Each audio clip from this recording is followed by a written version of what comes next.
Hey there, welcome to Cozy Bedtime True Crime Stories. Tonight, we're diving into 3 hours of gripping true crime cases. Real stories of mystery, betrayal, and cold-blooded crimes, all set against the soothing backdrop of rain. It's the perfect blend of calm and unsettling. If these cases draw you in, tap that like button, share with your fellow true crime lovers, and subscribe to join our curious community. I'm always wondering, where are you tuning in from, and what time is it for you right now? Drop it in the comments below. Now settle in, and let's dig into the darkness. Story 1. In Cleveland, Ohio, where the winters bite and summers hum with humidity, the Rocky River winds through the city like a quiet witness to its history. In February 1975, its banks held a secret that would remain buried for nearly 4 decades, until a young biology student named Christina Skates stumbled upon a mystery that would change her life and restore a lost identity. The air was crisp that winter day when children, playing near the river's edge, found something that didn't belong among the reeds and pebbles. Human remains, a skeleton stripped of flesh, a life erased without a name. The discovery barely rippled through the local news, a brief mention in the papers, quickly forgotten by a city preoccupied with its own daily grind. The body was labeled unknown white female bones, line 82483 in the cemetery records, and buried in an unmarked grave in Potter's Field at Memorial Garden Cemetery. No family claimed her. No one mourned her. She was a ghost, lost to time. But in 2014, Christina Skates, a 23-year-old student at Cleveland State University, sat in a quiet library, her eyes scanning microfiche archives and cemetery records for a genealogy project that was supposed to be nothing more than a school assignment. Her fingers paused over that stark entry, unknown white female bones. Something about it gripped her, a pull she couldn't explain, a sense that this forgotten woman deserved more than anonymity. Christina, with her methodical mind and a passion for unraveling puzzles, wasn't one to let mysteries lie dormant.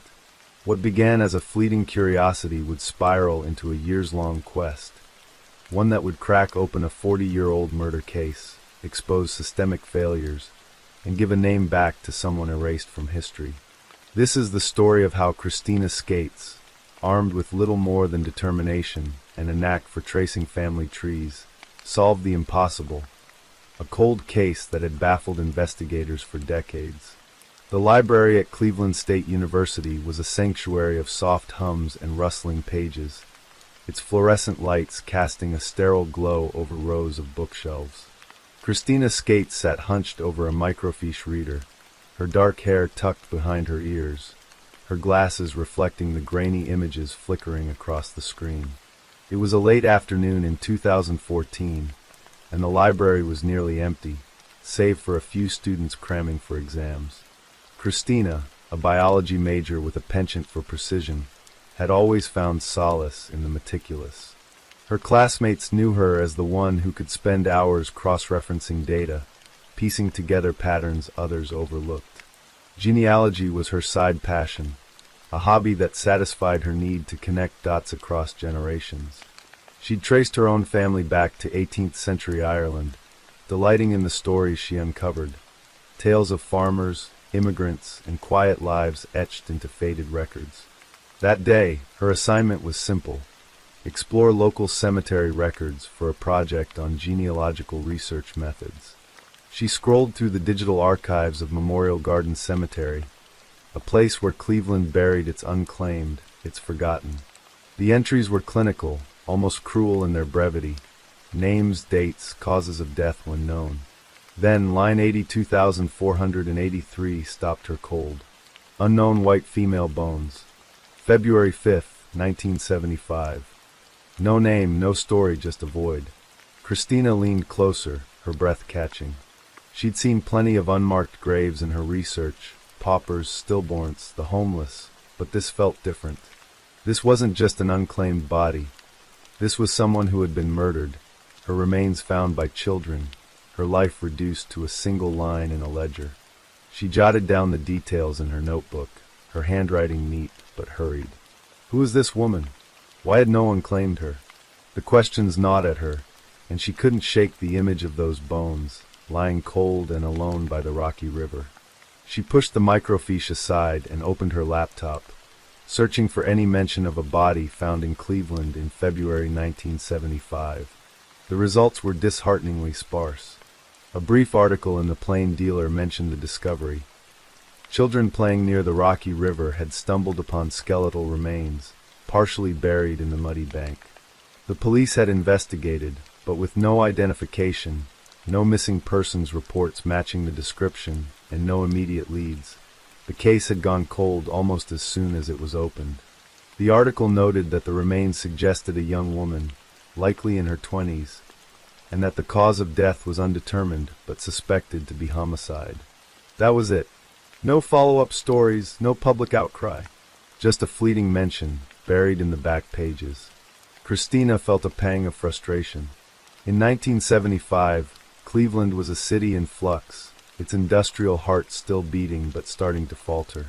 Crime was a constant hum in the background, robberies, assaults, the occasional high-profile murder, but a Jane Doe found by the river barely registered.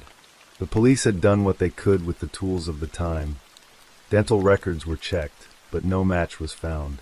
Missing persons reports were scoured, but none fit. There was a brief, hopeful theory that the remains might belong to Patty Hearst, the heiress kidnapped by the Symbionese Liberation Army in 1974, whose disappearance was a national obsession. But dental records quickly ruled that out. The case was shelved, the woman's bones laid to rest in Potter's Field, and the world moved on. But Christina couldn't move on. She felt a connection to this nameless woman, a sense of responsibility she couldn't articulate. Maybe it was her own stubborn streak, the same one that had driven her to solve a family mystery about a great-great-uncle no one else could trace. Maybe it was the injustice of it all, a life snuffed out, a story erased. Whatever it was, Christina made a decision that would consume the next several years of her life. She would find out who this woman was and, if possible, how she died. Her first step was to dig deeper into the records. She visited the Cuyahoga County Coroner's office, a squat, unassuming building that held the city's grim secrets. The clerk, a middle-aged woman with tired eyes, was initially skeptical of Christina's request. "You're looking for what now?" she asked, peering over her glasses. "A Jane Doe from 75? Honey, those files are probably gathering dust in the basement." But Christina was persistent, her voice steady but polite.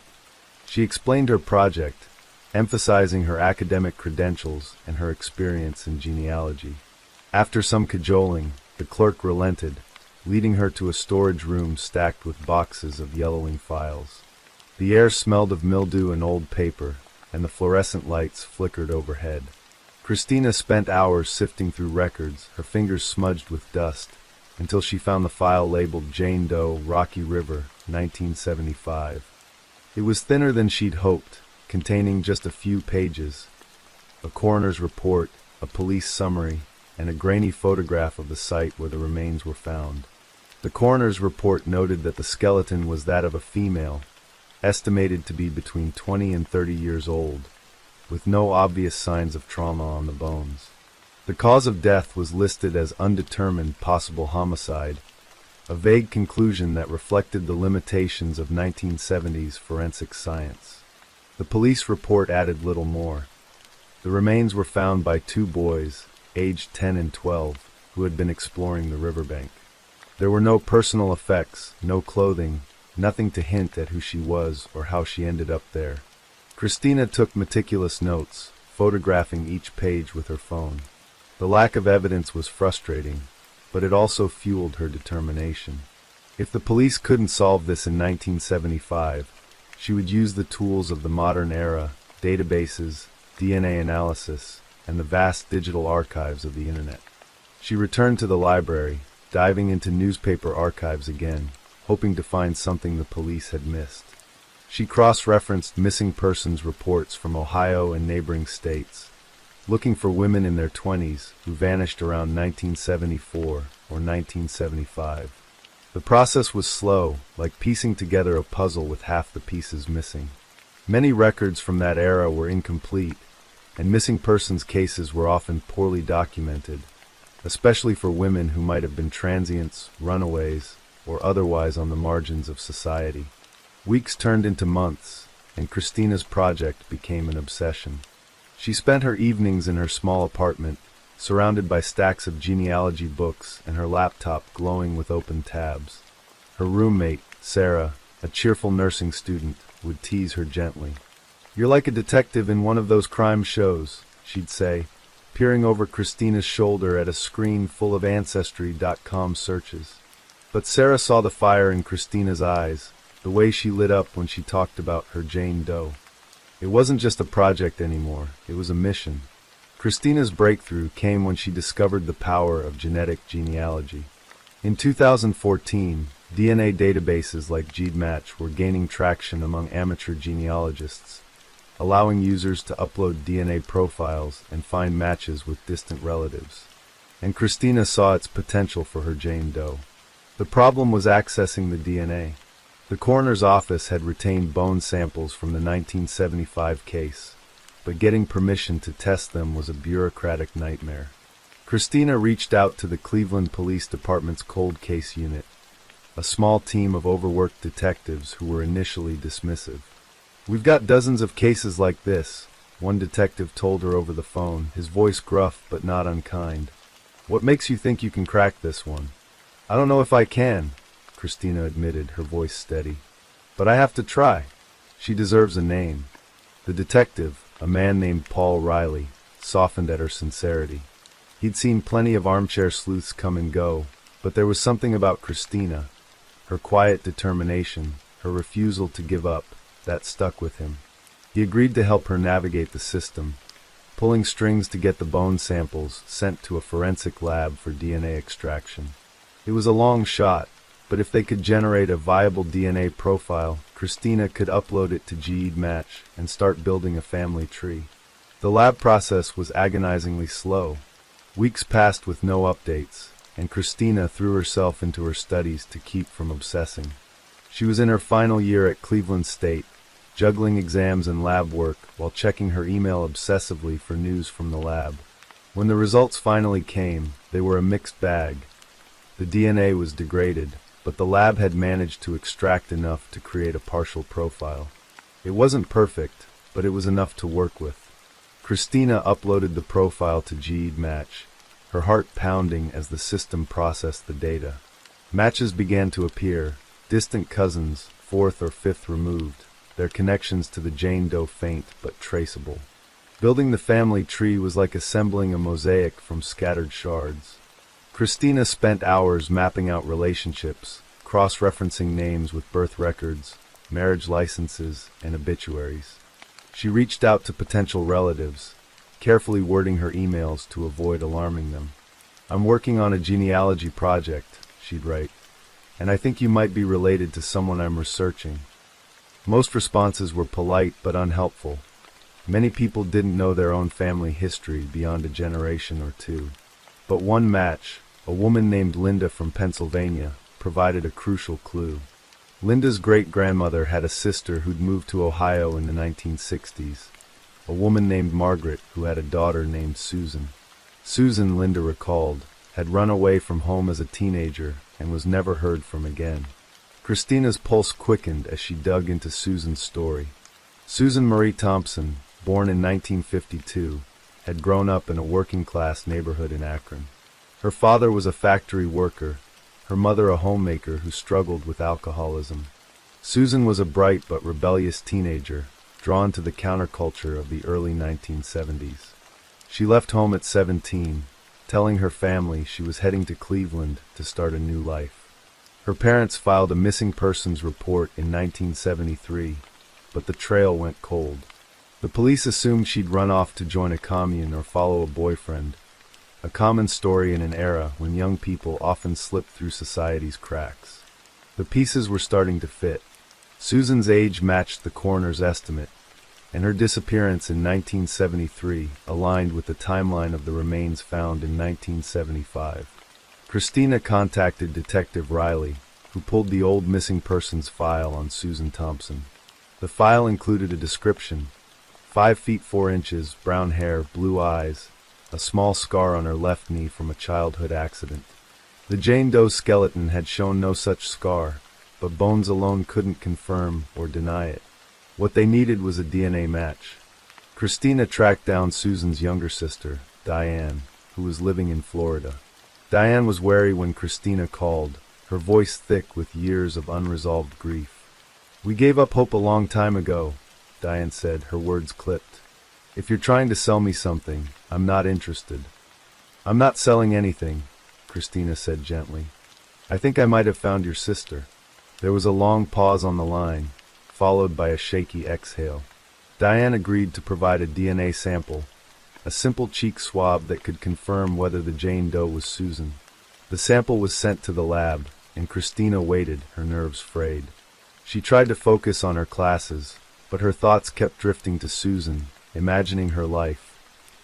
A young woman full of dreams, caught in a moment of history when freedom and danger walked hand in hand. The call from Detective Riley came on a rainy afternoon in 2016. Christina was in her apartment, surrounded by textbooks, when her phone buzzed. "It's a match," Riley said, his voice carrying a rare note of excitement. "The DNA confirms it. Your Jane Doe is Susan Marie Thompson." Christina felt a rush of triumph mixed with sorrow. Susan was no longer a ghost, but her story was far from complete. The DNA match gave her a name, but it didn't explain how she died or who was responsible. Christina and Riley met at a coffee shop near the police station to discuss next steps. Riley, a grizzled veteran with graying hair and a perpetually tired expression, slid a folder across the table. "This is everything we've got on Susan," he said. "It's not much, but it's a start." The folder contained the original missing persons report, a few grainy photos of Susan as a teenager, and notes from interviews with her parents in 1973. Susan had been a free spirit, drawn to Cleveland's music scene and the bohemian vibe of the city's west side. She'd worked odd jobs, waitressing, clerking at a record store, but had no fixed address. Friends described her as charismatic but impulsive, prone to trusting the wrong people. The police had suspected she might have fallen in with a rough crowd, possibly involved in drugs or petty crime, but there was no evidence to confirm it. Christina pored over the file, her mind racing. Solving the identity was only half the battle. Now she wanted justice. She teamed up with Riley and a forensic genealogist named Dr. Ellen Carter, a specialist in cold cases who'd been following Christina's work with interest. Together, they combed through Susan's life, trying to reconstruct her final months. They interviewed old friends, tracked down former co-workers, and scoured social media for any mention of Susan from people who might have known her. Most leads were dead ends, but one name kept surfacing: a man named Robert "Bobby" Malone, a small-time drug dealer who'd been seen with Susan in 1974. Malone was a shadow in Cleveland's underworld, a charming but volatile figure known for his temper and his knack for avoiding arrest. Witnesses recalled seeing him with Susan at a bar on West 25th Street, a gritty spot popular with the counterculture crowd. One woman, a former bartender named Judy, told Christina and Riley that Susan had seemed nervous around Malone, as if she owed him something. "She was a sweet kid," Judy said, her voice heavy with regret. "But she was in over her head with Bobby. He wasn't the kind of guy you crossed." The trail to Malone was faint but promising. Riley pulled his criminal record, a string of arrests for drug possession, assault, and theft, but no convictions strong enough to keep him behind bars. By 2016, Malone was in his 60s, living in a trailer park in rural Ohio. Riley and Christina drove out to question him, the road stretching through fields of corn and soybean under a gray sky. Malone's trailer was a rusted relic, surrounded by weeds and broken furniture. He answered the door in a stained t-shirt, his eyes narrowing at the sight of Riley's badge. "We're here about Susan Thompson," Riley said, his tone firm but neutral. "You knew her in the 70s. Malone's face betrayed nothing, but his hands twitched slightly. "Don't know any Susan," he said, his voice rough. "You got the wrong guy." Christina watched him closely, noting the way his eyes darted to the side. She'd learned to read people during her genealogy work, picking up on the subtle signs of discomfort. Malone was hiding something, but without evidence, they couldn't press him. Riley left his card, and they drove back to Cleveland, the silence between them heavy with frustration. The investigation stalled, but Christina refused to give up. She turned to the public, posting about the case on genealogy forums and true crime message boards. Her posts caught the attention of a local journalist, Mark Davies, who wrote a feature on Susan's case for the Plain Dealer. The article, titled "The Girl by the River," sparked renewed interest, and tips began to trickle in. Most were useless, vague memories, wild theories, but one stood out: a woman named Karen, who claimed to have been Susan's roommate in 1974, emailed Christina with a story that sent chills down her spine. Karen, now in her 60s and living in Michigan, said she and Susan had shared an apartment in Cleveland's Tremont neighborhood. Susan had been working at a diner, trying to save money to leave Ohio, when she met Malone. According to Karen, Malone had promised Susan a way out, a job opportunity in Chicago, but it came with a price. He wanted her to transport drugs across state lines. Susan, desperate for a fresh start, had agreed, but when she tried to back out, Malone turned violent. Karen last saw Susan in late 1974, bruised and scared, saying she was going to confront Malone. That was the last anyone heard from her. Karen's story gave Riley enough to justify a deeper look into Malone. He obtained a warrant to search Malone's property, hoping to find something, anything, that tied him to Susan's death. The search turned up little. A few old photos, drug paraphernalia, nothing conclusive. But in a dusty box in the trailer's crawl space, they found a woman's ring, a simple silver band with a small turquoise stone. Karen later identified it as Susan's, a gift from her mother she always wore. The ring was the break they needed. Riley brought Malone in for questioning, this time with the ring as leverage. Malone stuck to his story, claiming he'd never met Susan, but his composure cracked when Riley showed him the ring. "Lots of girls wore cages like that," he muttered, but his voice lacked conviction. The police sent the ring for forensic testing, hoping for DNA or trace evidence, but the results were inconclusive. The case was still circumstantial, and without a confession or stronger evidence, charging Malone was a long shot. Christina, meanwhile, was grappling with the emotional weight of the case. She'd spent years imagining Susan's life, piecing together her story from fragments. Susan wasn't just a name anymore. She was a person, a daughter, a sister, a dreamer who'd fallen into a trap she couldn't escape. Christina visited Susan's grave in Potter's Field, now marked with a simple headstone thanks to donations from the genealogy community. She stood there in the rain whispering, "I'm sorry it took so long." In 2018, the case took an unexpected turn.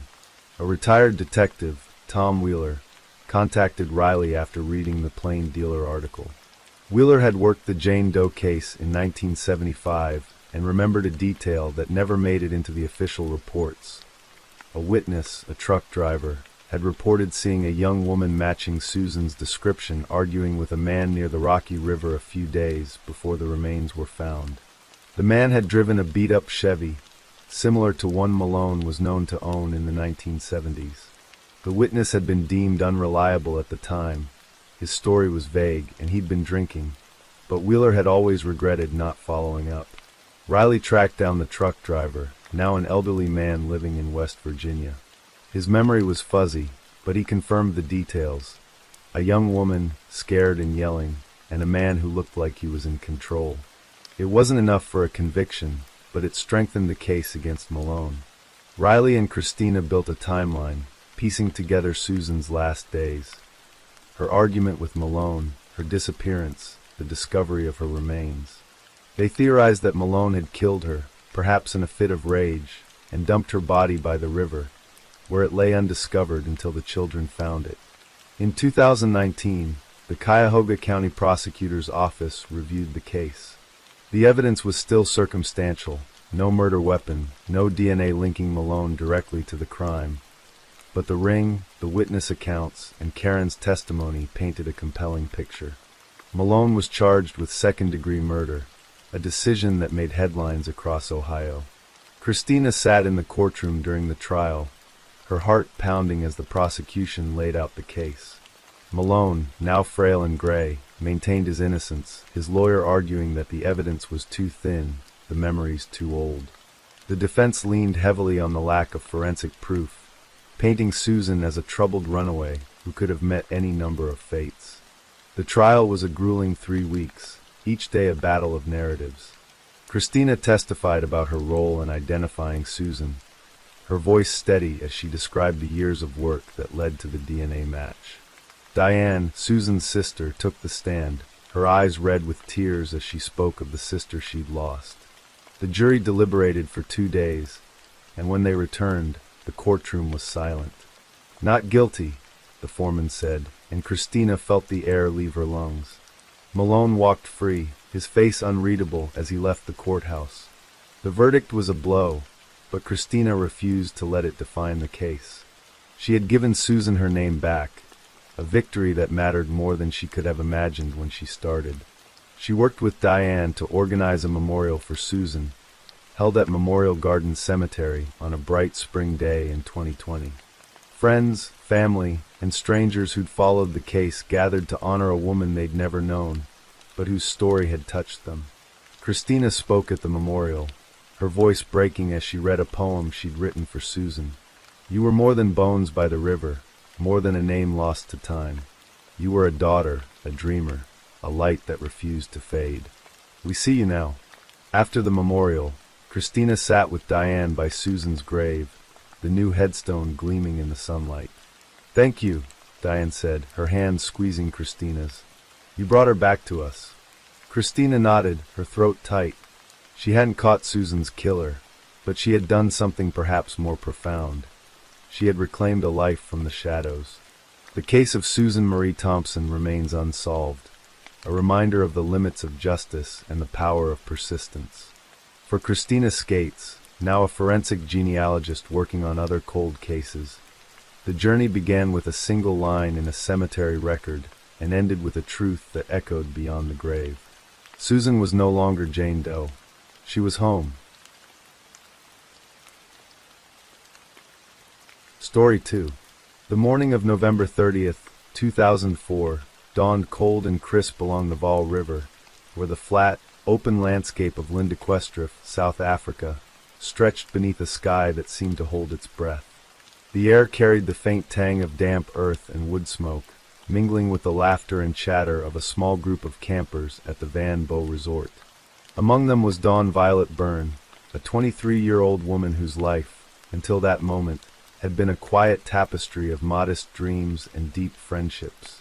She was petite, standing at just 1.54 meters, with brown hair that fell in soft waves and brown eyes that sparkled with a quiet intensity. A visible scar marked her forehead, and a playful green frog tattoo adorned her upper left arm, a small rebellion against the conventional path she'd never quite followed. Dawn had come to the resort with her older brother, Jonathan, his fiancée, Emma, and a handful of friends, seeking a weekend of escape from the bustle of Johannesburg. They had pitched their tents, shared stories around a crackling fire, and let the rhythm of the river lull them into a sense of peace. But by the time the sun rose that morning, dawn was gone, and the tranquility of the campsite would unravel into a mystery that would haunt those who loved her for years to come. Dawn's story began in Nilstrom, a small town in Mpumalanga, where she grew up in a close-knit family. Her childhood was unremarkable in the way that happy childhoods often are, filled with the small joys of rural life, from chasing her younger brother, Alan, through dusty fields to listening to her mother's stories under the wide African sky. Her father, a quiet man with calloused hands from years of working the land, taught her to find beauty in the simplicity of the world around her. Her mother, a schoolteacher, instilled in her a love of learning and a curiosity that burned bright. Dawn was the middle child, sandwiched between Jonathan, the ambitious older brother who dreamed of seeing the world, and Alan, the sensitive younger one who looked up to her with unwavering devotion. She was the glue that held their small family together, her laughter a constant in their modest home. But Dawn was restless, her spirit too big for Nilström's quiet boundaries. After high school, she set her sights on Johannesburg, a city that pulsed with possibility. She enrolled at a university, studying literature and dreaming of a life filled with adventure. She moved into a small cottage in Kensington, a suburb where jacaranda trees cast purple shadows on the streets. The cottage was her sanctuary, its walls adorned with sketches and photographs, its shelves lined with books she'd read until the pages were worn. It was there that she met Alicia, a fellow student whose fiery energy matched Dawn's quieter intensity. Alicia was drawn to Dawn's warmth, her quick laugh, and the way she seemed to carry a spark of defiance beneath her gentle exterior. They became inseparable, spending evenings in smoky cafes, debating poetry, or planning trips they couldn't yet afford. Alicia saw in Dawn a rare kind of authenticity, a woman who lived for the moment, who found joy in the smallest details, from the curve of a leaf to the rhythm of a song. When Jonathan announced he was visiting from the UK with his fiancée, Emma, Dawn was overjoyed. Jonathan had left South Africa after school, chasing a career in London, and their time apart had stretched their bond thin. The camping trip to Van Bo was Dawn's idea, a chance to reconnect, to share the beauty of her country with Emma, who'd never seen the Vaal River's shimmering expanse.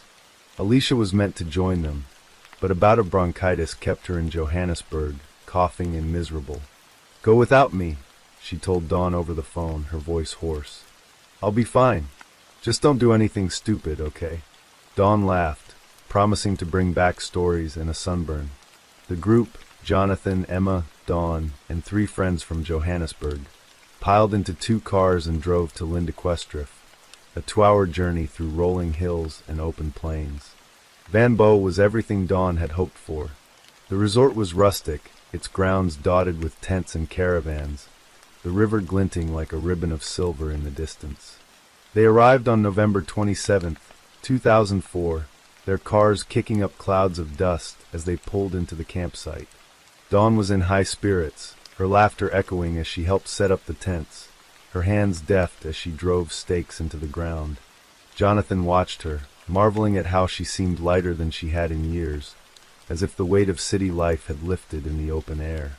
Emma, new to South Africa's rugged beauty, was enchanted by the landscape and Dawn's infectious enthusiasm.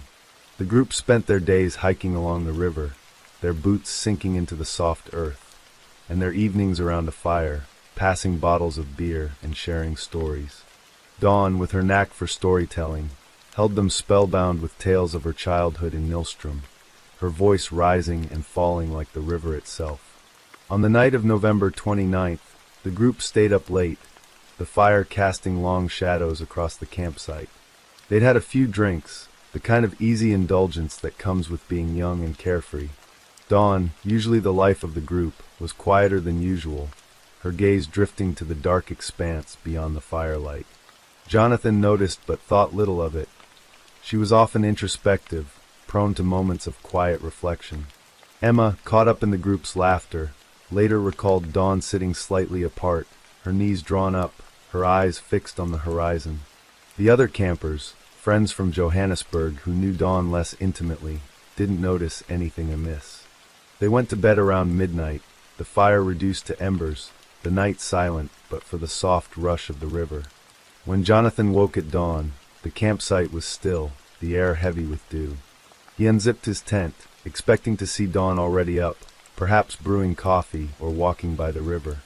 Her tent was empty, her sleeping bag neatly rolled, her backpack untouched. Her phone, wallet, and a pair of sneakers sat in a corner, as if she'd stepped out for a moment. Jonathan's first thought was that she'd gone for a walk. She loved early mornings, the way the light broke over the landscape. But as the minutes turned to hours, worry crept in. He roused the others, their faces bleary with sleep, and they began calling her name, their voices carrying across the empty fields. Emma, her voice trembling, suggested checking the riverbank. The group fanned out, their footsteps quickening as panic set in. By midday, with no sign of Dawn, Jonathan called Alicia, his voice tight with fear. "She's not here," he said. "I don't know where she is." Alicia felt her world tilt. She was still in bed, her chest heavy with bronchitis, but Jonathan's words sent a jolt through her. She urged him to contact the police, to search every inch of the campsite. She wanted to drive to Lindequestra herself, but her illness pinned her to Johannesburg, her mind racing with possibilities. Had Dawn wandered off and gotten lost? Had she fallen into the river? The thought was unbearable, but Alicia clung to the hope that Dawn was somewhere close, perhaps disoriented but safe. Jonathan, meanwhile, called the Frankfurt police, a small station serving the rural communities along the Vaal. Captain Judith Swanepoel, a woman with a calm demeanor and sharp eyes, arrived at Van Bo within hours, her team trailing behind her. The campsite was a scene of quiet chaos, tents flapping in the breeze, the group huddled together, their faces pale with worry. Swanepoel surveyed the scene with a practiced eye. The campsite offered no immediate clues, no signs of a struggle, no footprints leading away, no abandoned belongings. Dawn's tent was tidy, her belongings arranged with the care of someone who hadn't planned to leave. Swanepoel interviewed the group, her notepad filling with their accounts. Jonathan, his hands trembling, recounted the previous night, admitting they'd all had a few drinks but insisting nothing seemed out of the ordinary. Emma, her voice breaking, mentioned Dawn's quiet mood but could offer no explanation. The other campers, a mix of university friends and acquaintances, were equally bewildered, their stories aligning in a way that suggested no foul play within the group. Swanepoel's team searched the campsite, their boots crunching on the gravel, their eyes scanning for anything out of place. They found nothing. The search expanded quickly. Volunteers from Lindequestra joined the police, their faces etched with concern for a young woman they'd never met. The Vaal River, deceptively calm, became a focal point. Its currents were known to be treacherous, and drownings were not uncommon. Divers plunged into the cold water, their movements methodical, but they surfaced empty-handed. Sniffer dogs roamed the area, their noses to the ground, but the trail went cold at the edge of the campsite. Swanepoel, speaking to the citizen, expressed her frustration. "We are trying our best to find out what happened to Dawn. I find it difficult to believe that a person can disappear for almost 4 years without a trace." The lack of evidence was maddening. No witnesses reported seeing Dawn leave the campsite. No vehicles had been spotted in the area that night. The case felt like a puzzle with half its pieces missing. Alicia, still in Johannesburg, was consumed by guilt. She replayed her decision to stay home, wondering if her presence might have changed the outcome. She contacted Dawn's family, who gathered in Johannesburg to support the search. Alan, now 20, was quiet but resolute, his jaw set as he joined volunteers to distribute flyers across Lindequestra and beyond. The flyers were stark, printed in black and white, with a photo of Dawn smiling, her brown eyes bright. They described her in vivid detail. 1.54 meters tall, brown hair, brown eyes, a scar on her forehead, a green frog tattoo on her upper left arm. They pleaded for information, offering Swanepoel's contact number and Alicia's email. The story spread through local media, with headlines that captured the public's imagination. Mystery of the missing camper. Where is Dawn Byrne? Alicia hired private detectives, their offices cluttered with maps and case files, but their searches led nowhere. She consulted psychics who spoke of vague visions, a woman by water, a sense of confusion, but their words offered no concrete leads. Trackers scoured the area around Van Bo, their eyes trained on the ground, but the landscape, vast and unforgiving, held its secrets tightly. As weeks turned to months, theories multiplied. Some speculated that Dawn had wandered off and fallen into the river, her body carried away by the current. The Vaal's waters were deep in places, its banks tangled with reeds that could hide a body for years. Others wondered if she'd been abducted, though the lack of evidence made this seem unlikely. The absence of her phone and wallet suggested she hadn't planned to leave, yet the untouched campsite ruled out a violent struggle. Alicia clung to the hope that Dawn was alive, perhaps lost or disoriented, but the lack of communication gnawed at her. Dawn was not the type to vanish without a word. She was too connected to her family, her friends, her life in Johannesburg. Jonathan, racked with guilt for not noticing her absence sooner, returned to the UK, his visit overshadowed by grief. Alan stayed in Johannesburg, his life on hold as he waited for answers. Dawn's parents, aging and frail, made daily calls to Swanepoel, their voices breaking with each unanswered question. The media frenzy peaked in early 2005, with television crews descending on Lindequestrif, their cameras capturing the desolate beauty of the Vaal River. Reporters interviewed locals, who spoke of Dawn with a mix of sympathy and curiosity. "She seemed like a nice girl," one camper told a journalist, his face weathered by the sun. "It's like she just vanished into thin air." The story resonated beyond South Africa, with international outlets picking it up, drawn to the mystery of a young woman disappearing without a trace. Alicia became the public face of the search, her voice steady but her eyes haunted as she spoke to reporters. "Dawn is out there," she said in one interview, her hands clasped tightly. "She has to be." By 2006, the case had begun to fade from the headlines. New tragedies, new mysteries took precedence, and the public's attention drifted. Swanepoel, though, kept the file active, her determination unshaken. She followed every lead, no matter how small. A reported sighting in southern Johannesburg sent police scrambling, but it turned out to be a case of mistaken identity. Another tip from KwaZulu-Natal suggested Dawn had been seen at a market, but the woman in question was someone else. Each false lead was a fresh wound, a reminder of how little they knew. Alicia, unwilling to let the case grow cold, poured her savings into the search, hiring more detectives, printing more flyers. She organized vigils, where friends and strangers lit candles and prayed for Dawn's return. The vigils were somber, the flickering lights a stark contrast to the darkness of the unknown. In 2008, 3.5 years after Dawn's disappearance, Alicia wrote a piece for The Citizen, titled "Dawn, Where Are You?" It was a raw, unflinching account of her grief, her guilt, and her unrelenting hope. "Dawn was more than a name on a flyer," she wrote. "She was the person who made you laugh when you wanted to cry, who saw the world with the kind of wonder most of us lose. I won't stop looking for her." The article stirred renewed interest, prompting a handful of tips, but none led to Dawn. Alicia's words resonated with readers, who sent messages of support, but no actionable information. The piece was a cry into the void, a testament to a friendship that refused to fade. Captain Swanepoel, reading the article in her office, felt a pang of frustration.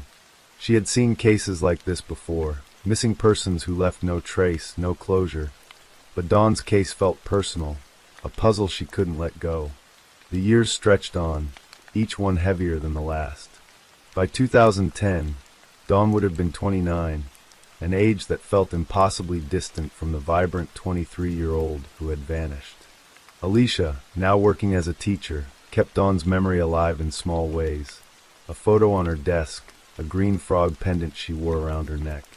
Alan, hardened by years of uncertainty, moved to Cape Town, seeking a fresh start, but he carried a locket with Dawn's picture, a talisman against despair. Their parents, now in their late 60s, lived in a quiet limbo, their home filled with reminders of the daughter they'd lost. They prayed for closure, for a sign, but none came. Swanepoel, nearing retirement, kept Dawn's file on her desk, a quiet promise to a case she'd never solved. Theories persisted, whispered in Lindequestrif's bars and Johannesburg's cafes. Some believed Dawn had chosen to disappear, seeking a new life far from the pressures of her old one.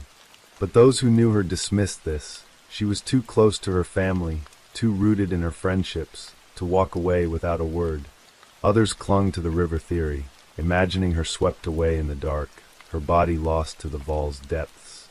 The abduction theory lingered, too, fueled by the absence of evidence, but no ransom demands or suspicious activity ever surfaced. The truth remained elusive, a shadow just out of reach. By 2025, Dawn would have been 44, a fact that struck Alicia like a physical blow. She imagined Dawn as she might have been, perhaps a mother, a teacher, or an artist, her life filled with the vibrancy she'd always carried. The campsite at Van Bo had changed, its grounds modernized with new cabins and paved paths. But the river remained, its waters as inscrutable as ever. Alicia visited occasionally, standing by the bank where Dawn had last been seen, her eyes searching the horizon. She no longer expected answers, but she couldn't stop looking. Swanepoel, now retired, passed the case to a younger officer, but she checked in occasionally, her voice soft with regret. The mystery of Dawn Violet Byrne had become a ghost story in Lindequestriff, whispered by locals who remembered the search, the flyers, the young woman who vanished without a trace. For those who loved Dawn, the absence was a wound that never healed. Alicia, now in her 40s, lived with a quiet ache, her home filled with photos of Dawn, smiling at university, laughing at a cafe, standing by the Vaal River days before she disappeared. Alan, now a father himself, told his children about their aunt, his voice steady but his eyes distant. Their parents, too old to hope, prayed for closure before their time ran out. The case remained open, a file in Frankfurt's police station, but the world had moved on. Dawn's green frog tattoo, her scar, her bright eyes, they lingered in memory, a puzzle unsolved, a story unfinished. The Vaal River still flows, its surface catching the light of each new dawn. Somewhere, perhaps, it holds the truth of what happened to Dawn Violet Byrne. Until that truth is found, her name remains a whisper on the wind, a call unanswered, a mystery that binds those who loved her in a shared, unending vigil. Story 3. The night of August 21st, 2010, was warm and restless in Great Bend, Kansas, a small town of about 15,000 souls where the flat horizon stretched endlessly under a star-streaked sky.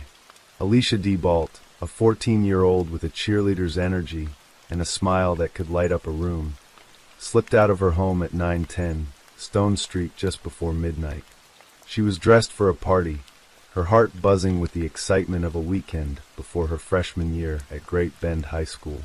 Her mother, Tammy Conrad, was used to Alicia's occasional late-night outings, but they had an agreement. Alicia would call or text if she was running late. That night, her phone pinged with messages from a man she'd met a month earlier, a 36-year-old factory worker named Adam Longoria. His text promised a night of fun, a house full of people and plenty of drinks. "I can pick up and we can go out and party, we will have fun," he wrote at 9:58 p.m. Alicia, trusting and eager, replied with a simple K and sent her address. By 11:01 p.m., Longoria texted, "Be there in 3 minutes." A minute later, he added, "I'm here." A neighbor saw Alicia climb into a black Ford Escape. By morning, she was gone, her absence a silent scream that would shatter her family and shake Great Bend to its core. 3 days later, her charred remains were found at an asphalt plant, and a town's innocence burned with her. Alicia DeBalt was born on September 25, 1995, in a town where life revolved around high school football, church suppers, and the steady hum of the oil industry. She was the youngest of Tammy Conrad's children, a bright-eyed girl nicknamed Baby Girl for her playful spirit and knack for making friends. Her family described her as vivacious, the kind of person who didn't know a stranger and would help anyone in need. At 14, she was on the cusp of high school, a cheerleader with dreams of performing under the Friday night lights.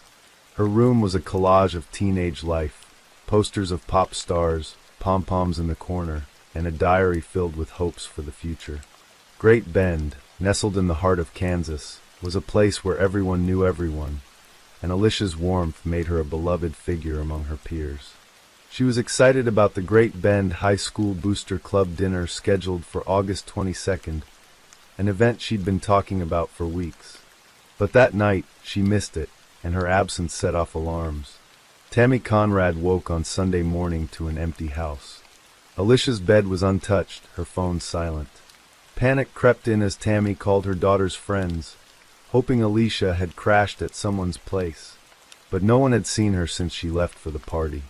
By late morning, Tammy contacted the Great Bend Police Department, her voice trembling as she reported Alicia missing. The case didn't qualify for an Amber Alert. There was no immediate evidence of abduction, but the police acted swiftly, contacting the Kansas Bureau of Investigation, KBI, for support. By Monday, August 23rd, A statewide media advisory was issued, and the search for Alicia became a community effort. Volunteers scoured Great Bend's parks, fields, and backroads, their voices calling her name into the summer heat. Flyers with Alicia's photo, a smiling girl with long dark hair, went up on every lamppost and shop window. The town, still reeling from the recession, came together in a way it hadn't in years, united by a shared fear that something terrible had happened to one of their own.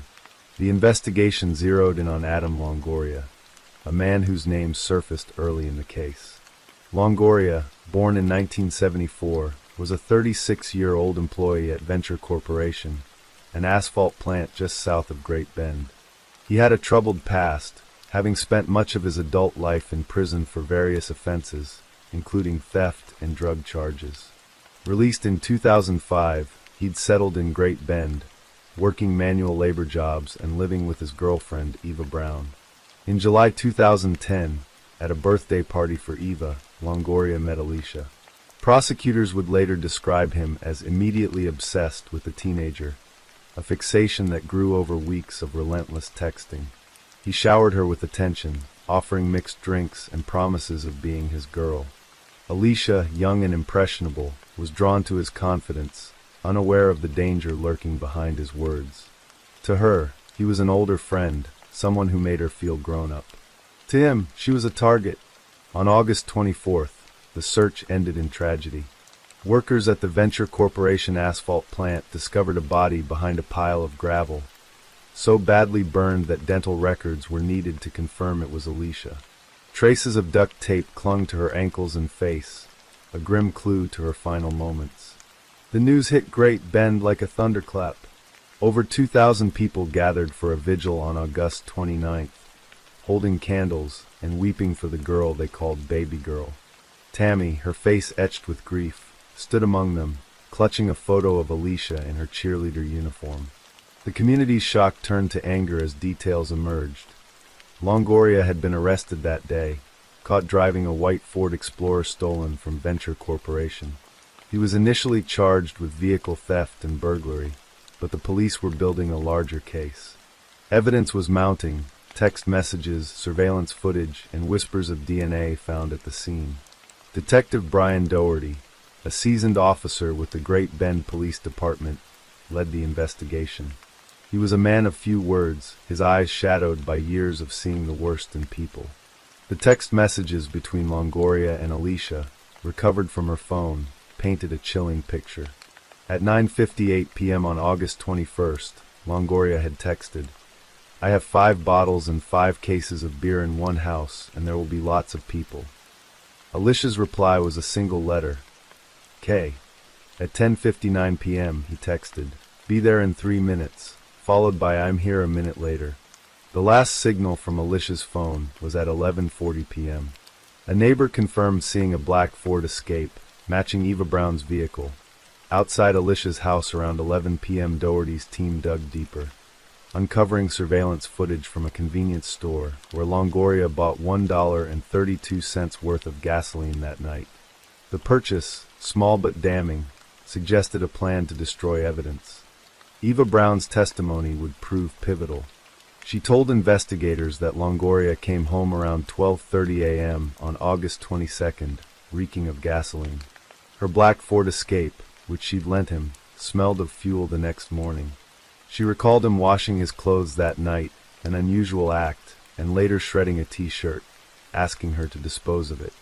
Forensic examiners found gasoline on Longoria's gym shoes, and more critically, semen stains on the floor of the Ford Escape, containing a mixture of DNA matching both Longoria and Alicia. Witnesses reported Longoria asking them to lie about his whereabouts, claiming someone else had taken his car and phone that night. But the evidence was stacking against him, each piece a brick in the wall closing him in. On September 7, 2010, Longoria was charged with capital murder, criminal sodomy, aggravated criminal sodomy, and attempted rape, along with vehicle theft and burglary. He was held in Sedgwick County Jail on a $1.5 million bond, his gaunt face staring blankly in court as Alicia's family watched from the gallery. Tammy and her older daughter, Alicia's sister, were ushered into a side room after hearings, avoiding the swarm of reporters. State Attorney General Steve Six, speaking to the media, called the case completely devastating for the family, urging the public to ignore the horrific rumors circulating online. Longoria's attorney, Jeff Wicks from the Kansas Death Penalty Defense Unit, fought to suppress his client's inconsistent statements to police, but the judge denied the motion. The trial, set for March 2012, would be held in Great Bend, despite Wicks' argument that local outrage made a fair trial impossible. The months leading up to the trial were a torment for Alicia's family. Tammy, a single mother who worked long hours at a local diner, struggled to keep her grief from consuming her. She kept Alicia's room untouched, the pom-poms still in the corner, as if her daughter might walk through the door. Alicia's sister, now 18, withdrew from friends, haunted by the loss of her confidant. The community, too, was fractured. Great Bend was a place where people left their doors unlocked, but Alicia's murder changed that. Parents held their children closer, and the asphalt plant, once just a workplace, became a grim landmark. The vigil had brought thousands together, but the pain lingered, a reminder that evil could touch even a town like theirs. The trial began on March 26, 2012, in Barton County District Court, presided over by Judge Hannelore Kitts. The courtroom was packed, the air thick with tension as prosecutor Kevin O'Connor laid out the case. He painted Longoria as a predator, a man who saw a vulnerable teenager at a July party and became consumed by his desire for her. He began to woo Alicia by fawning over her and providing her with mixed alcohol drinks, O'Connor told the jury. He wanted Alicia to be his girl. The prosecution presented a mountain of evidence. The text messages, the surveillance video, the gasoline-soaked shoes, and the DNA in the Ford Escape. A witness testified that Longoria had bragged about having sex with Alicia, though he claimed it was consensual and on a different occasion. O'Connor dismissed this, pointing to the DNA and the text messages that showed Longoria luring Alicia to her death. "It is his fault," he said, his voice steady as he pointed at the defendant. Longoria's defense was shaky. Wicks argued that someone else could have used Longoria's car and phone, pointing to DNA from an unknown male found in Alicia's mouth. But the prosecution countered that the text messages, sent from Longoria's phone, showed his intent. The jury, a mix of Great Bend locals and farmers from surrounding counties, listened intently as witnesses recounted the night of August 21st. Eva Brown's testimony was particularly damning, her voice trembling as she described Longoria's behavior. The crime scene photos, though not shown to the public, were described as gruesome, with traces of duct tape suggesting Alicia had been restrained. After 6 days of testimony, the jury deliberated for less than 4 hours. On April 6, 2012, they returned a verdict: guilty of capital murder, criminal sodomy, aggravated criminal sodomy, and attempted rape. The sentencing on June 26, 2012, was a moment of reckoning. Tammy and Alicia's sister delivered victim impact statements, their words raw with grief. Tammy spoke of her daughter's love for cheerleading, her dreams of college, and the void left by her absence. "She was my baby girl," she said, her voice breaking. Longoria, who had not taken the stand during the trial, remained silent, his eyes fixed on the table. Judge Kitts, bound by Kansas law, sentenced him to life without parole for the capital murder charge, with additional sentences for the other charges. The courtroom was silent as Longoria was led away, his shackles clinking in the hush. Outside, reporters gathered, but the family slipped away, seeking solace in their private pain. The aftermath was bittersweet for Great Bend. The conviction brought justice, but it couldn't erase the loss. Tammy moved out of the house on Stone Street, unable to bear its memories. The community tried to heal, organizing fundraisers for a scholarship in Alicia's name. The asphalt plant, still operating, became a place people avoided, its gravel piles a haunting reminder. In 2015, the Kansas Supreme Court upheld Longoria's conviction, rejecting his appeal. The ruling was a small victory for the family, but it couldn't fill the emptiness. Alicia's story, covered by outlets like the Daily Mail and CBS News, became a cautionary tale about the dangers of predatory adults and the vulnerability of youth. By 2025, Great Bend had changed, its population slightly dwindled, its streets quieter. Tammy, now in her late 40s, lived with her daughter, working to keep Alicia's memory alive. The cheerleader's smile, captured in photos, remained a beacon of what was lost. The case, featured in a 2018 episode of Investigation Discovery's Web of Lies, resonated beyond Kansas, a reminder of the fragility of trust. For those who knew Alicia, the pain lingered, but so did her light. The town held an annual vigil, lighting candles where her body was found, a silent promise not to forget. Longoria, now in his 50s, remained in prison, his life a stark contrast to the one Alicia might have lived. The truth of that night, how he lured her, what he did before setting her body alight, died with her, leaving only the evidence and a community forever changed.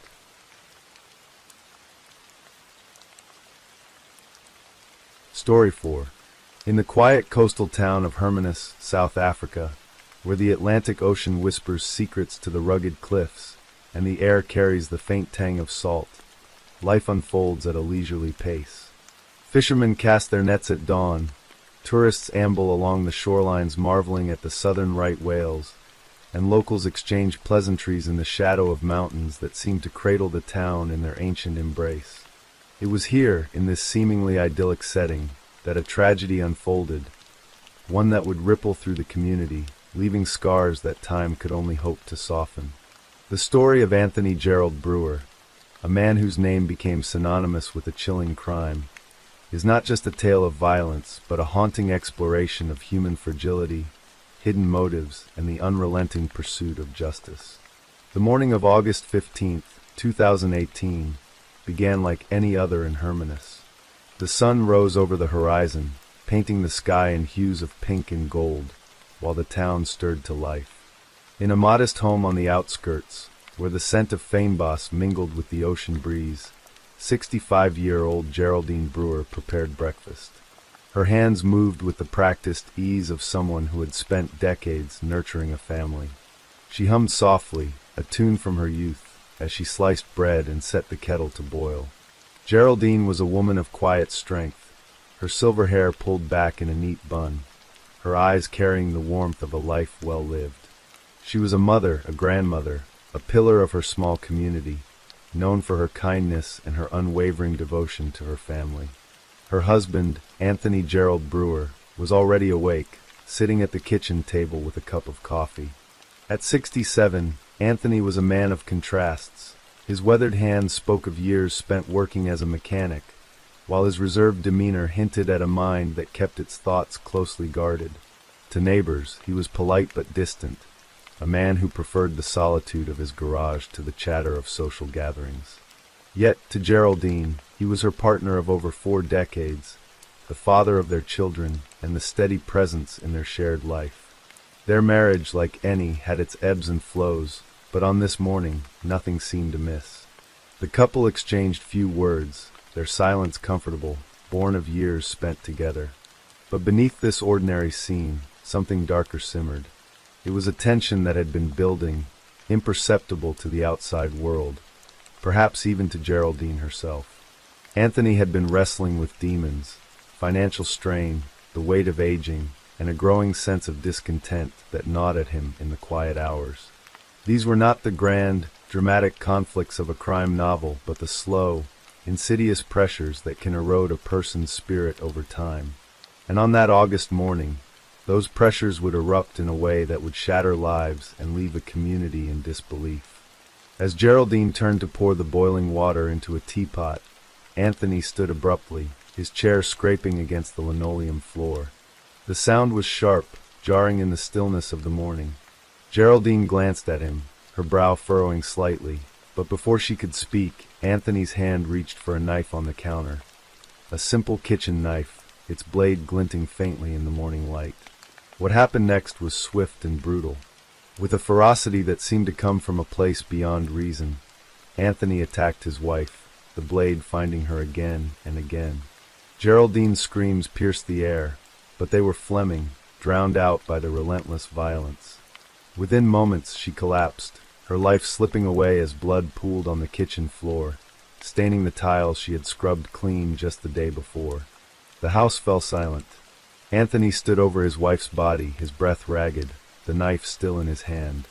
The man who had shared a life with Geraldine, who had built a home and raised children with her, was now a stranger to himself.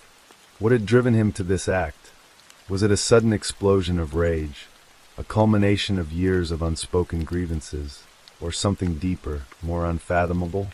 These questions would haunt investigators, prosecutors, and the community for years to come. But in that moment, Anthony was alone with his actions, the weight of them settling like a stone in his chest. He didn't flee. Instead, he sat down at the kitchen table, the knife now resting beside his untouched coffee. He waited, staring at the body of the woman he had vowed to love and protect. It was as if time had paused, the world outside continuing its gentle rhythm while inside, a tragedy had irrevocably altered the course of two lives. Eventually, a neighbor, alarmed by the absence of Geraldine's usual morning routine, knocked on the door. When there was no answer, she peered through the window and saw the horrific scene. Her screams alerted others, and soon the police arrived, their sirens cutting through the tranquility of Hermanus. The officers found Anthony still seated, his expression vacant, his hands stained with blood. He offered no resistance as they handcuffed him, his silence as chilling as the crime itself. Geraldine was pronounced dead at the scene, her body bearing the marks of a frenzied attack, multiple stab wounds, each one a testament to the violence that had erupted in that quiet kitchen. The news spread quickly, a shockwave that rippled through Hermanus and beyond. How could this happen? How could a man like Anthony, known for his quiet demeanor, commit such an act against the woman he had loved for decades? The investigation began immediately, with detectives combing through the Brewer home for clues. The scene was meticulous yet chaotic, blood spatter on the walls, the knife still on the table, and no signs of a struggle that suggested Geraldine had fought back. This wasn't a crime of opportunity or an act of self-defense. It was deliberate, personal, and deeply intimate. The police interviewed neighbors, friends, and family, piecing together a picture of the Brewer's life. They learned of Anthony's financial troubles, a mechanic's pension stretched thin, debts piling up, and a sense of pride that kept him from seeking help. They heard whispers of arguments, not frequent but intense, often about money or the future. Yet, nothing pointed to a history of violence. Geraldine's friends described her as a woman who radiated warmth, who would never have provoked such an attack. Their children, now adults with families of their own, were devastated, unable to reconcile the father they knew with the man who had taken their mother's life. Anthony was charged with murder, and as he was led away in handcuffs, the town grappled with its grief and confusion. The media descended on Hermanus, their cameras and microphones capturing the stunned faces of residents. Headlines in major South African outlets painted a grim picture. Hermanus man arrested for wife's brutal murder. Tragedy in coastal town. Pensioner kills spouse in shocking attack. The stories were careful not to sensationalize, but the weight of the crime was undeniable. For many, it was a reminder that darkness could lurk behind the most ordinary facades. As Anthony awaited trial in a Cape Town detention facility, the legal process began to unfold. Prosecutors built a case rooted in the physical evidence: the knife, the blood, the absence of any other suspects. The autopsy report confirmed what the police had suspected. Geraldine had died from multiple stab wounds, with injuries so severe that she had no chance of survival. The lack of defensive wounds suggested she had been caught off guard, perhaps unable to comprehend the betrayal unfolding before her.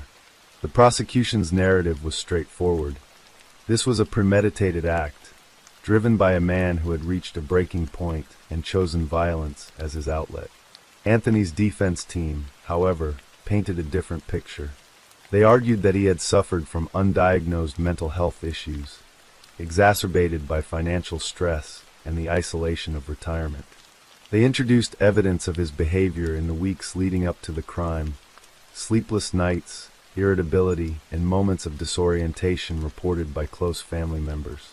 A psychologist testified that Anthony might have been in a dissociative state, his actions not fully under his control.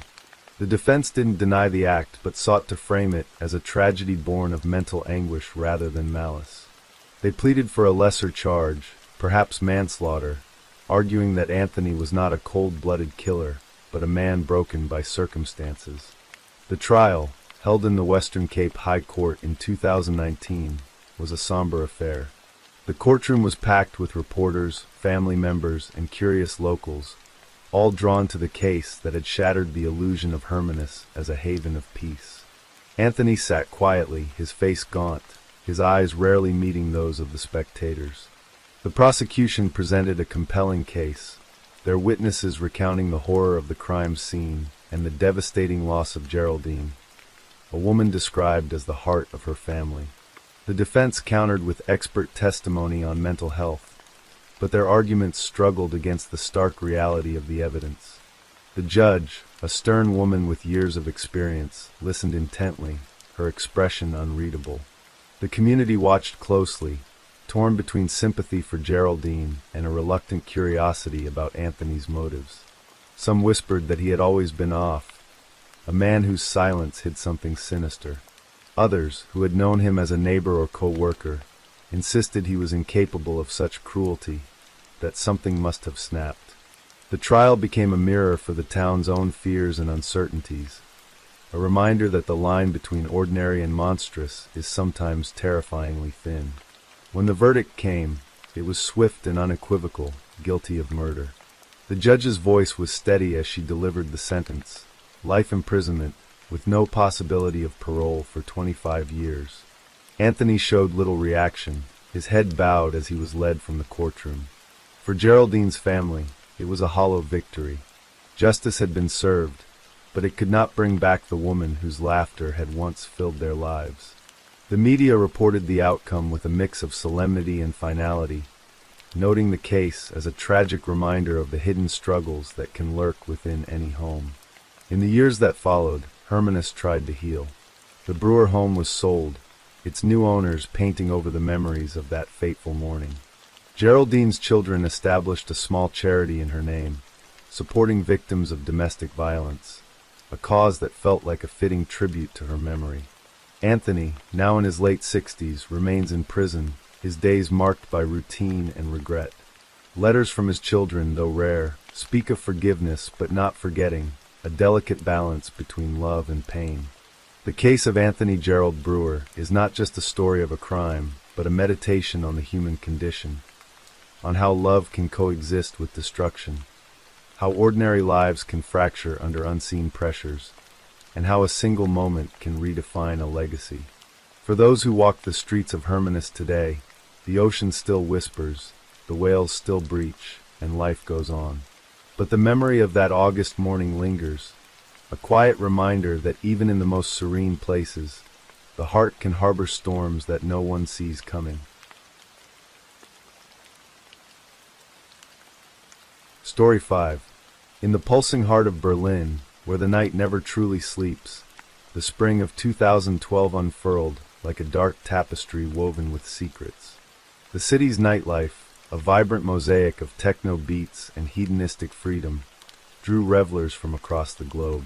Clubs throbbed with life, their neon signs casting kaleidoscopic glows on cobblestone streets, while the air hummed with the promise of liberation. Berlin's reputation as a haven for self-expression was unmatched, a place where the fall of the wall in 1989 had birthed a new era of permissiveness.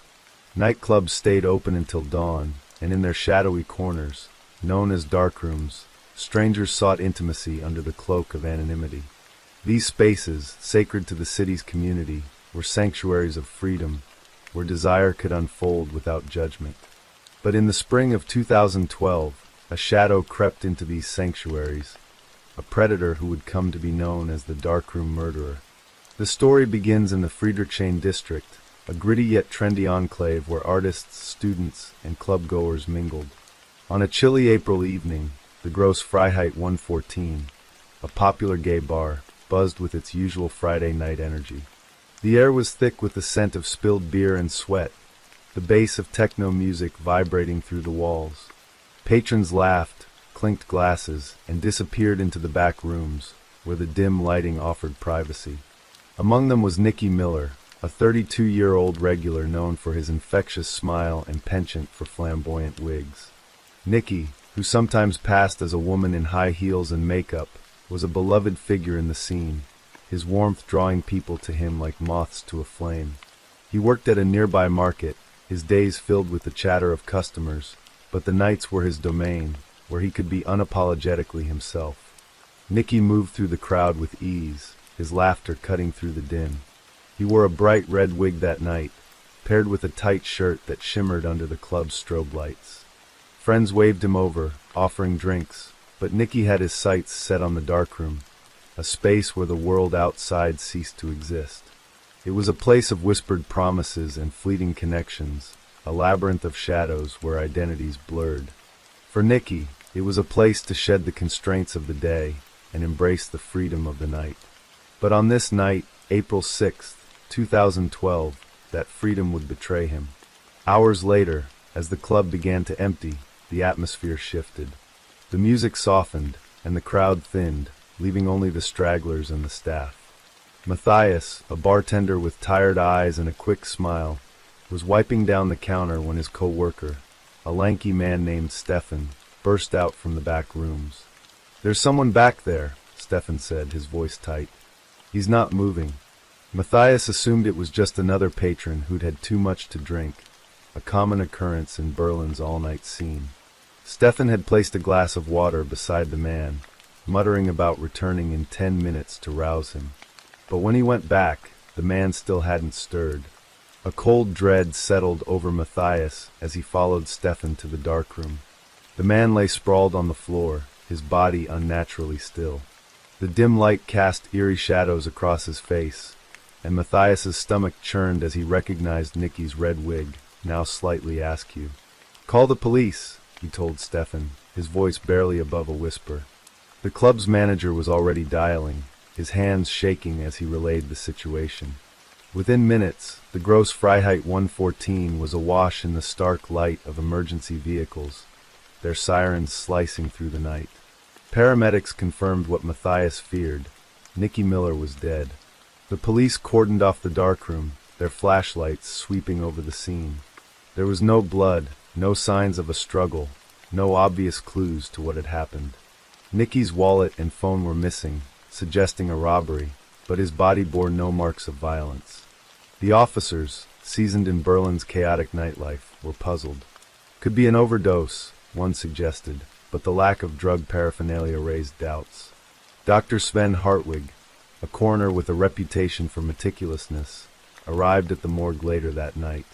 He examined Nicky's body under the harsh fluorescent lights, his gloved hands moving with practiced precision. Other than alcohol, no substances were detected, he later told investigators, his voice heavy with frustration. Cause of death with no concrete evidence is very difficult. The possibility of poisoning lingered in his mind, but without forensic proof, it was just a hunch. Nicky's sister, Anka Hilgert, was at home when the police called. A woman in her late 30s with a cascade of dark hair and a fierce loyalty to her brother. Anka felt the world tilt as the officer's words sank in. "Nicky was careful," she insisted, her voice trembling with grief and disbelief. "He wouldn't just disappear like that." Anka knew her brother's habits, his love for the nightlife, but also his caution. He wasn't reckless, not with drugs or strangers. She pictured him in his market stall, joking with customers, his eyes bright with life. The idea of him lying lifeless in a darkroom felt like a betrayal of everything he was. Weeks earlier, another death had cast a shadow over Berlin. Alexander, a young man in his late 20s with a quiet demeanor and a passion for photography, was found dead in his apartment. His grandmother, Regine Luck, had grown worried when he didn't show up for work. A spry woman in her 70s with a sharp memory, Regine drove to his apartment, her heart heavy with a premonition. She found him lying on his bed, his face pale and still, his phone and wallet gone. The scene was eerily similar to Nicky's, no signs of violence, no clues to suggest foul play. The coroner ruled it an overdose, but Regine wasn't convinced. Alexander wasn't like that, she told the police, her voice firm despite her grief. He had plans, dreams. He mentioned a friend in Saarbrücken, someone he was meeting. Something's not right. Homicide lead investigator Monica Lashka felt a chill as she reviewed the two cases. A tall woman with a no-nonsense demeanor, Monica had spent years navigating Berlin's underbelly. The city's liberal licensing laws, a legacy of the post-war era, had turned it into a playground for hedonism, but also a hunting ground for those who thrived in chaos. This is the kind of case that made me feel we were dealing with a monster, she later told a documentary crew, her eyes haunted by the memory. The lack of evidence was maddening. No witnesses, no fingerprints, no DNA. Just bodies, stripped of life and possessions, left in the wake of an invisible predator. Monica's team worked out of a cluttered office in Berlin's police headquarters, their desks piled high with case files and coffee cups. The walls were lined with maps of the city, pins marking the locations of the deaths. Friedrichshain, with its maze of clubs and bars, was a focal point. Monica stood before the map, her fingers tracing the streets, her mind racing. Two men, both young, both robbed, both dead under mysterious circumstances, she said to her partner, a grizzled detective named Klaus. This isn't a coincidence. Klaus nodded, his jaw tight. But without evidence, we're chasing ghosts. Then came a breakthrough. On May 5, 2012, Miroslav Wawik woke up in a Berlin hospital, his mind a fog. The 30-year-old had been out the previous night, drawn to the city's nightlife like so many others. He remembered meeting a man at a club, someone with a disarming smile and a quiet intensity. They'd talked, shared a drink, and then nothing. Miroslav woke to the sterile beep of hospital monitors, his credit card and cash gone. Tests revealed a staggering amount of GHB, gamma-hydroxybutyrate, known as liquid ecstasy, in his system. Unlike Nikki and Alexander, Miroslav had survived, but his near-death experience was a beacon in the darkness. Miroslav sat in a hospital bed, his hands trembling as he spoke to Monica. "I don't know who he was," he said, his voice shaky but determined. He seemed normal, friendly, but he took everything. Monica listened intently, her notebook filling with details. GHB was a known party drug, but in high doses it was lethal, causing respiratory failure or coma. Its rapid metabolism made it a nightmare for forensic teams, often leaving no trace after a few hours. Miroslav's survival was a miracle, and his story gave Monica hope. "You're our key," she told him, her voice steady. "You're going to help us stop this." The police traced Miroslav's stolen credit card, which had been used to attempt a train ticket purchase to Saarbrücken. When the card was declined, another card, Nikki's, was used in its place. The connection was undeniable. The same person was behind both incidents. Monica's team pored over CCTV footage from the train station, their eyes straining for a glimpse of the man who had slipped through their fingers. The footage was grainy, the station crowded, but finally they found him, a figure in a distinctive jacket, moving with a quiet confidence that belied his sinister intent. Regine Luck, watching a news report with Alexander's friends, gasped when she saw the footage. "That's Alexander's jacket," she said, her voice cutting through the room. The killer had not only taken lives but also trophies, wearing his victims' belongings like a second skin. Regine's tip was a lifeline. She remembered Alexander mentioning a friend in Saarbrücken, a detail that aligned with the credit card activity. Monica's team cross-referenced the footage with club records and witness statements, slowly building a profile of their suspect. The man in the footage was Dirk P., a name that would soon become synonymous with terror. Dirk was an enigma, a man in his 30s with a boyish face and no prior criminal record. He blended seamlessly into Berlin's nightlife, a chameleon who could charm his way into any conversation. Those who knew him described him as quiet, unassuming, almost invisible, a perfect predator. Dirk had moved to Berlin after a falling out with his family, triggered by his accidental coming out as gay in his early adulthood. The rejection had left him bitter, though the exact reason for his descent into murder remained elusive. His first victim, an old friend reconnected through a dating app, had trusted him enough to visit his apartment. There, Dirk laced his drink with a lethal dose of GHB, watching as life drained from his friend's body.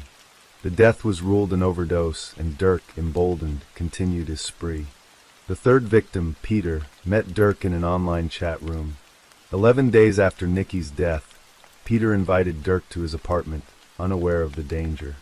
Dirk arrived with his glass bottle of knockout drugs, as he later confessed, placing it casually on the table before spiking Peter's drink. Like the others, Peter's body showed no signs of struggle, his phone and wallet missing. The pattern was clear now. Dirk targeted men in Berlin's gay scene, luring them with charm before poisoning them with GHB.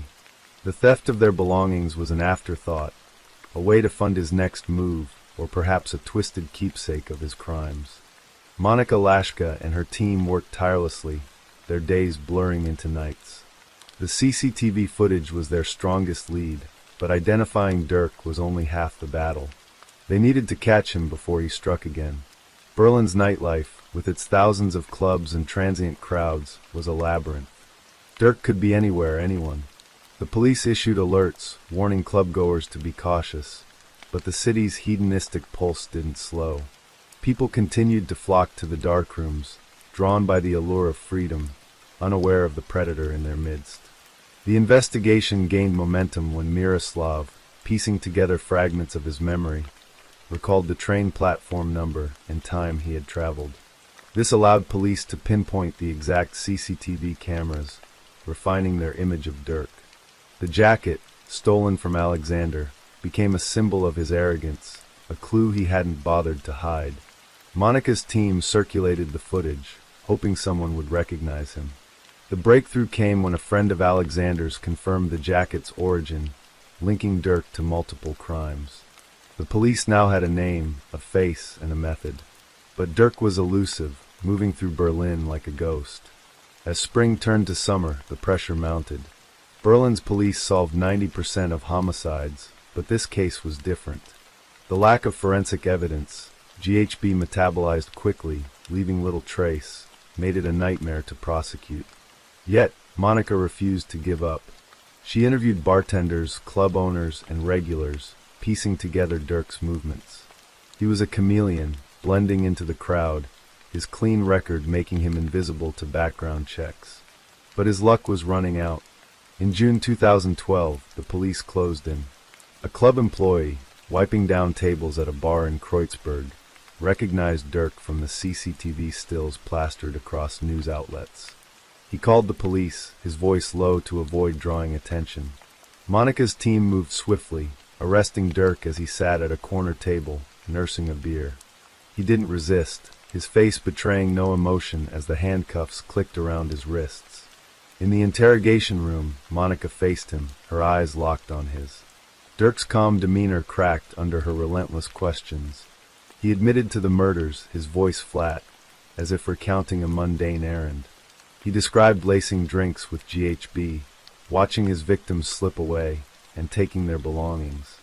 The motive, he claimed, was unclear even to him, a mix of rage, envy, and a desire to control. His confession was chilling, devoid of remorse, as if the lives he took were mere collateral in his private war. The trial, held in June 2013, was a media circus. Berlin's gay community, shaken by the betrayal of one of their own, packed the courtroom. Anka Hilgert, Nicky's sister, spoke of her brother's vibrant spirit, her tears a stark contrast to Dirk's impassive face. "He was my light," she said, her voice breaking. "He made everyone feel seen, loved. How could someone take that away?" Regine Luck, clutching a photo of Alexander, recounted his dreams of becoming a photographer, dreams now buried with him. The prosecution presented the CCTV footage, Miroslav's testimony, and Dirk's confession, painting a picture of a calculated killer. The defense argued that the lack of forensic evidence weakened the case, but the jury was unmoved. Dirk was sentenced to life in prison, a verdict met with somber nods rather than cheers. Justice had been served, but the scars remained. 9 months later, in March 2014, Dirk P. took his own life in his cell. He had attempted suicide multiple times before the trial, but medication had briefly stabilized him. His death brought no closure to the victims' families. Regine Luck sat in her living room, the photo of Alexander still in her hands. "He was a monster, but he was also a man," she said, her voice soft but firm. "I wish I could understand why." Anka, too, struggled with the void left by Nikki's death. "No sentence, no death can bring him back," she said. "I just want to remember him as he was, alive, laughing, free." The darkroom murder case left a lasting mark on Berlin. The city's nightlife, once a symbol of unfettered freedom, took on a cautious edge. Clubs tightened security, installing cameras and training staff to spot suspicious behavior. Patrons became warier, their trust shaken by the knowledge that danger could lurk behind a friendly smile. The darkrooms, once havens, were now tinged with fear, their sanctity violated. Yet, Berlin's spirit endured. The LGBTQ+ community rallied, holding vigils for Nikki, Alexander, and Peter, their names etched into the city's collective memory. Memorials sprang up in Friedrichshain, candles flickering in the night as mourners vowed to reclaim their spaces. Monika Lashka, reflecting on the case years later, spoke of the weight it carried. "We caught him, but it doesn't erase the loss," she said, her voice heavy with the burden of her work. "Every case changes you, but this one, it was like chasing a ghost in a city that never sleeps."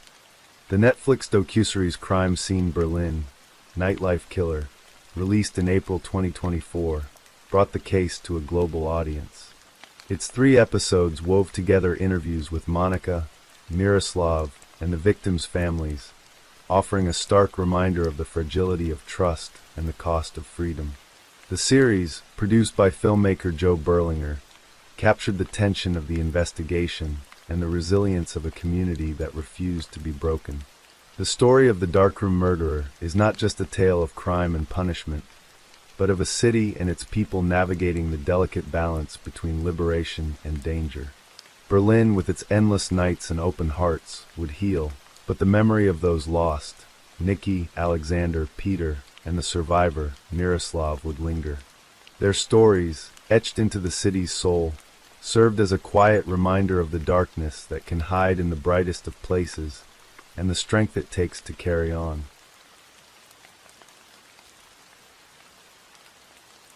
Story 6. The sun hung low over Kwamashu, a township pulsing with life on the outskirts of Durban, South Africa. It was August 16, 2024, and the air carried the familiar hum of daily routines. Vendors calling out at the market, children laughing in the streets, and the rhythmic clatter of minibus taxis weaving through the dusty roads. In the K section, a modest home stood quietly amidst the bustle, its walls weathered but warm with the love of the Radebe family. Inside, 19-year-old Owami Radebe, known to everyone as Kurub, moved through the morning with a restlessness that his mother, Nanlanla, had come to recognize. His eyes, usually bright with a mix of mischief and warmth, were clouded today, his shoulders tense as he argued over something trivial, a spilled cup of tea, a mislaid pair of shoes. It was one of those days, Nanlanla thought, when Kurub's struggles with schizophrenia and ADHD seemed to weigh heavier than usual. Kurub was no stranger to the community. His lanky frame, quick smile, and unpredictable energy made him a familiar figure at Kwamashu Station, where he often earned a few rands washing cars or helping vendors pack their wares. "He's a fighter and a lover at the same time," Nanlanla would later say, her voice breaking as she recalled her son's duality. He could be fierce one moment, squaring up to anyone who crossed him, only to laugh it off the next, sharing a joke with the same person he'd clashed with. The people of Kwamashu knew him, loved him, even when his moods swung like a pendulum. But that morning, something felt different. As Kurub stormed out of the house, his grandmother, Nokuthala, watched him go, her heart heavy with a quiet unease. He'd left before, sometimes wandering to Pietermaritzburg to see his father, or to Umlatsi for a day or two, but he always came back. Always. By midday Kurub returned, his temper cooled. He greeted his family with a nod, asked to bathe, and changed into a black jean and a powder blue shirt that seemed to lift his spirits. Nokuthala noticed the small carrier bag he clutched as he left again, waving to neighbors at around 1 p.m. The bag swung lightly in his hand, a detail that would later haunt her, such a small thing, yet it was the last image she had of her grandson. The neighbors saw him too, his familiar stride cutting through the crowded streets toward Kwamashu Station. Then, like a shadow swallowed by the sun, Owami Kurub Radebe vanished. The hours that followed were unremarkable at first. Nanlanla busied herself with chores, expecting Kurub to return by evening, as he often did. But when the sky darkened and the house grew quiet, a knot of worry tightened in her chest. She called his name at the gate, her voice echoing into the night. No answer. By morning, the worry had morphed into fear. Nanlanla and Nokuthala began phoning friends, neighbors, anyone who might have seen him. They checked his usual haunts, the station, the market, the corners where he'd linger with friends. Nothing. It was as if the township, so full of eyes and ears, had gone blind and deaf to Kurub's presence. The Radebe family's search began in earnest, a desperate quest fueled by love and dread. Nanlanla, a woman whose strength had carried her through years of hardship, felt her resolve tested as she knocked on doors and scoured the streets. Nokuthala, her face etched with lines of worry, joined her, their footsteps tracing a map of Kwamashu's sprawling lanes. They went to the police, filing a missing person report with the South African Police Service, SAPS. But the officers seemed overwhelmed, their desks piled high with cases. "We'll look into it," one said, his tone flat, offering little comfort. The family didn't wait. They spread word through the community, their pleas amplified by Izathunywa Zokugsana, Missing Persons South Africa, a grassroots organization dedicated to finding the lost. Flyers went up on lamp posts and shop windows, Kurub's face staring out from grainy photos, his powder blue shirt a beacon in their minds. Days turned into weeks, and the search grew more frantic. The family combed Durban's city center, checked hospitals, peered into mortuaries with bated breath, and even searched under bridges, where the homeless sometimes gathered. Each dead end was a fresh wound. False leads poured in, sightings that weren't him, rumors that he'd been seen in Umlatsi, or even as far as Johannesburg. The cruelest blow came when strangers arrived at the Radebe home, offering condolences for a death that hadn't been confirmed. They said he was found deceased, Nanlanla recalled, her voice trembling. Some even offered funeral assistance. It was traumatizing. The family clung to hope, but it was a fragile thing, fraying with each passing day. The community rallied, as Kwamashu communities do. Neighbors joined the search, volunteers distributed flyers, and local vendors kept an eye out at the station. But the absence of answers gnawed at everyone. Kurub, with his larger-than-life presence, couldn't have just vanished. Could he? The family's frustration with the police grew. "The police are failing us," Nokuthala said, her voice sharp with anger.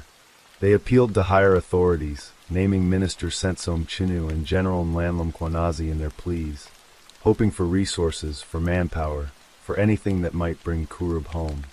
The silence from official channels was deafening. As August gave way to September, the Radebe home became a place of restless vigil. Nanlanla couldn't sleep, her nights filled with visions of Kurub, laughing, arguing, alive. She spoke to him through her tears, as if her words could reach him wherever he was. "Owami, Kurub, we miss you," she whispered into the empty house. "This house is empty without you. Please come home." Nokuthala, too, carried her grief like a weight, her prayers a constant murmur. The family's story spread, carried by social media hashtags, #FindOwami, #BringOwamiHome, that lit up screens across South Africa. Izathunywa Zokugsana posted updates, urging anyone with information to come forward, promising anonymity. Contact numbers were shared. Every call was a flicker of hope, every silence a fresh despair. By January 2025, 5 months had passed, and the case remained unsolved.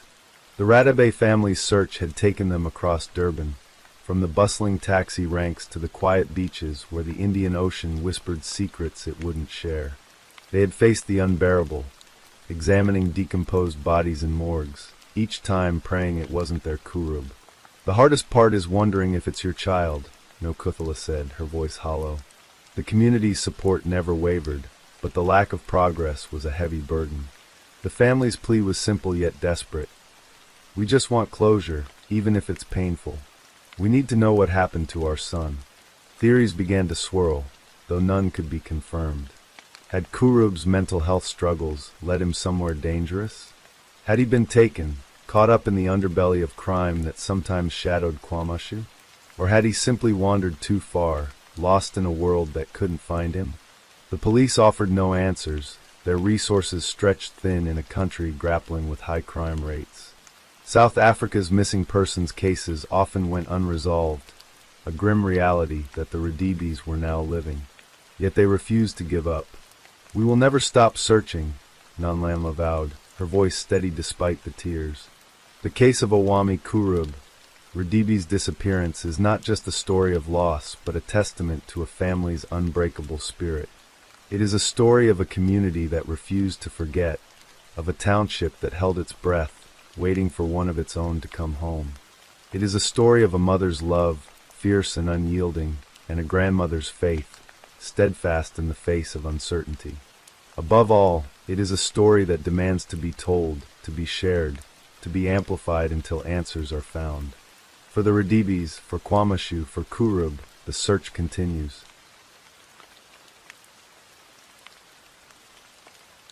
Story 7. The winter of 2019 in Berlin was unforgiving, the kind of cold that settled into the bones and lingered like an unwelcome guest. In the working-class neighborhood of Brits, nestled within the sprawling borough of Neukölln, life moved to the rhythm of routine. Children trudging to school, parents hurrying to work, the hum of traffic blending with the distant clatter of trams. But on the morning of February 18th, 2019, that rhythm faltered. A 15-year-old girl named Rebecca Roisch, known to her family as Betchy, vanished from her sister's home, leaving behind a void that would haunt her family, captivate a nation, and unravel a mystery that remains unsolved to this day. Rebecca was a vibrant teenager, her life a mosaic of dreams and youthful passions. Born on September 21st, 2003, she grew up in a close-knit family, the youngest of 3 sisters. Her parents, Bridget and Bernd Roisch, lived in a modest home in Brits, a neighborhood marked by its mix of concrete apartment blocks and quiet streets. Rebecca was a 10th grader at the Walter Gropius Schule in nearby Gropiusstad, a place where she was known for her bright smile and her love of K-pop, particularly the Korean boy band BTS.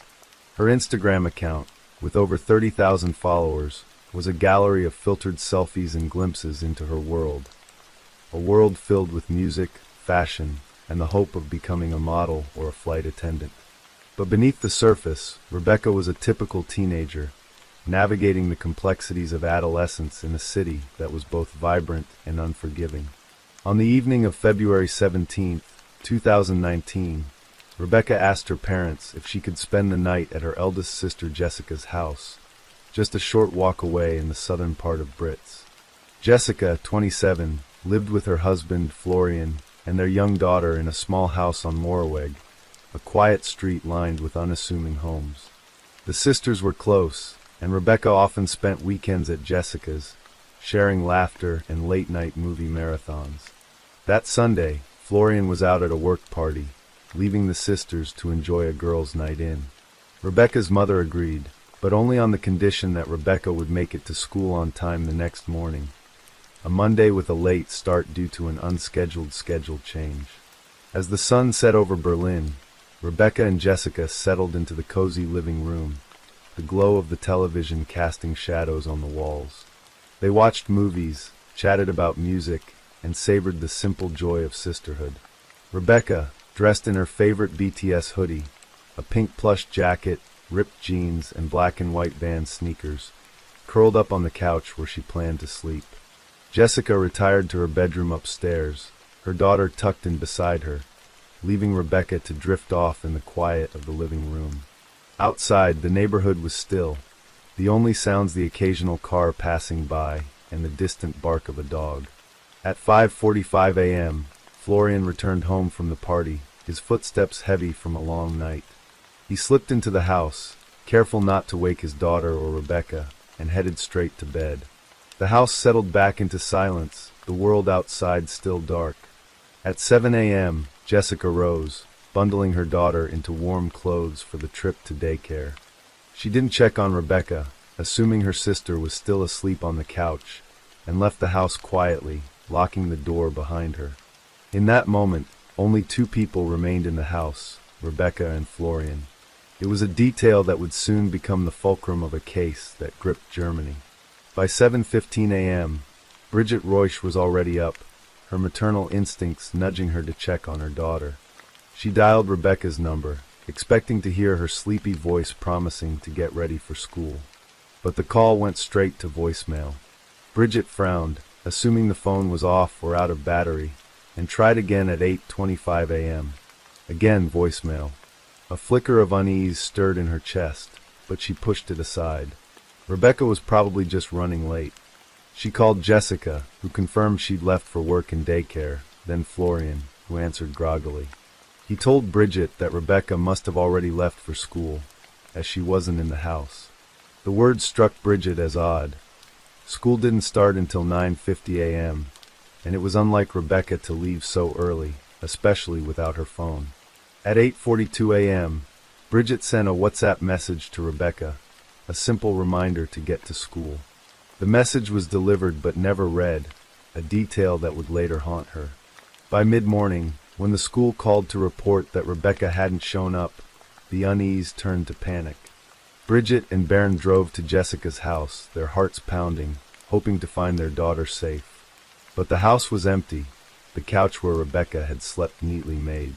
Her belongings, her Vans backpack, pink handbag, purse with the initials MK, mobile phone, and pink Fuji Instax Mini 9 camera, were gone. So was a purple blanket from the household, a detail that seemed insignificant at the time, but would later fuel speculation. By the afternoon of February 18th, the Reusch family was in a state of desperation. They reported Rebecca missing to the Berlin police, who launched an immediate investigation. The case quickly escalated, and by February 21st, Rebecca was officially declared missing. 2 days later, the homicide squad took over, a move that signaled the police's growing suspicion that this was no ordinary disappearance. Rebecca's phone data showed it had last connected to the home's Wi-Fi at 7:46 a.m., and a Snapchat photo she sent to a friend sometime between 7 o'clock and 7:46 a.m. showed her standing in a corridor, dressed in her BTS hoodie and jeans.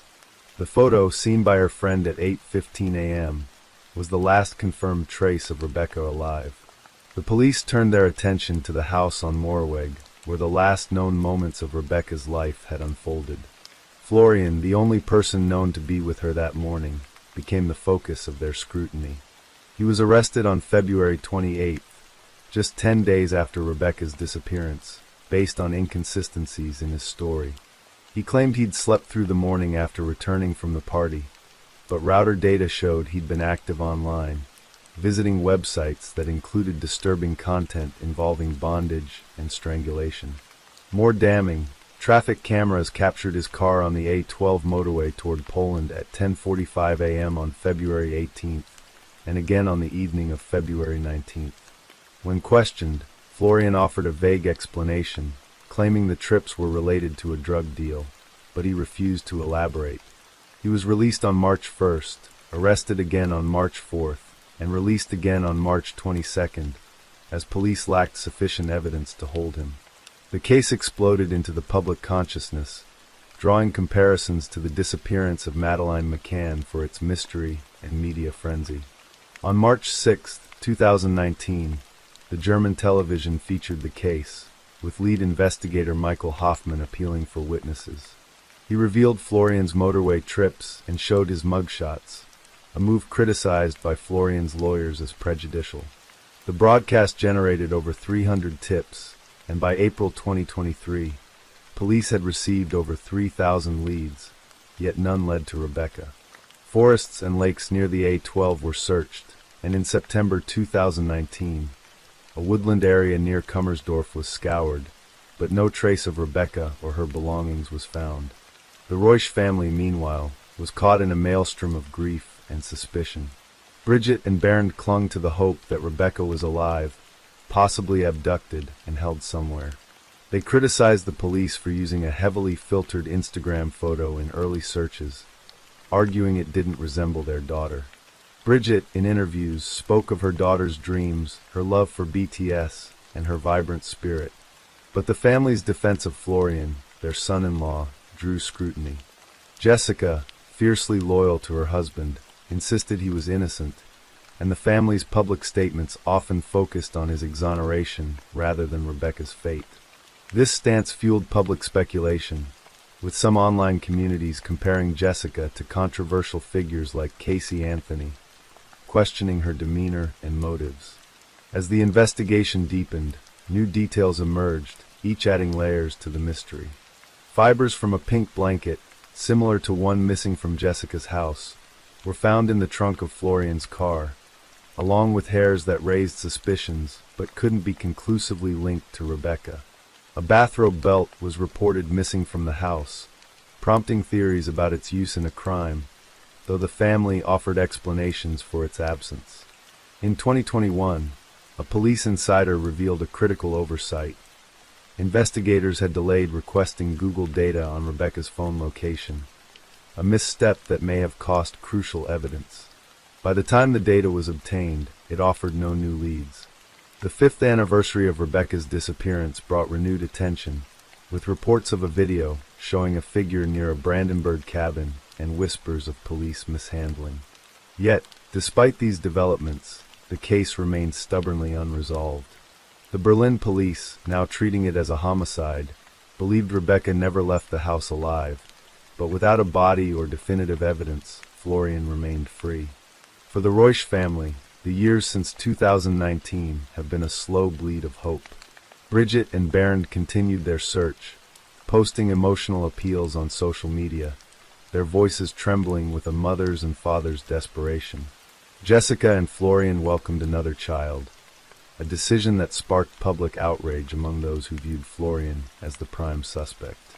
The neighborhood of Brits, once a backdrop to Rebecca's vibrant life, became a place of whispers and suspicion, the house on Moorweg a silent monument to a girl who vanished without a trace. The case of Rebecca Reusch is a wound that refuses to heal, a mystery that gnaws at the edges of reason. It is a story of a family torn apart by loss, a community divided by doubt, and a city haunted by the question of what happened to a 15-year-old girl who loved K-pop and dreamed of soaring above the clouds. Was she betrayed by someone she trusted, or did she cross paths with a stranger in those fleeting morning hours?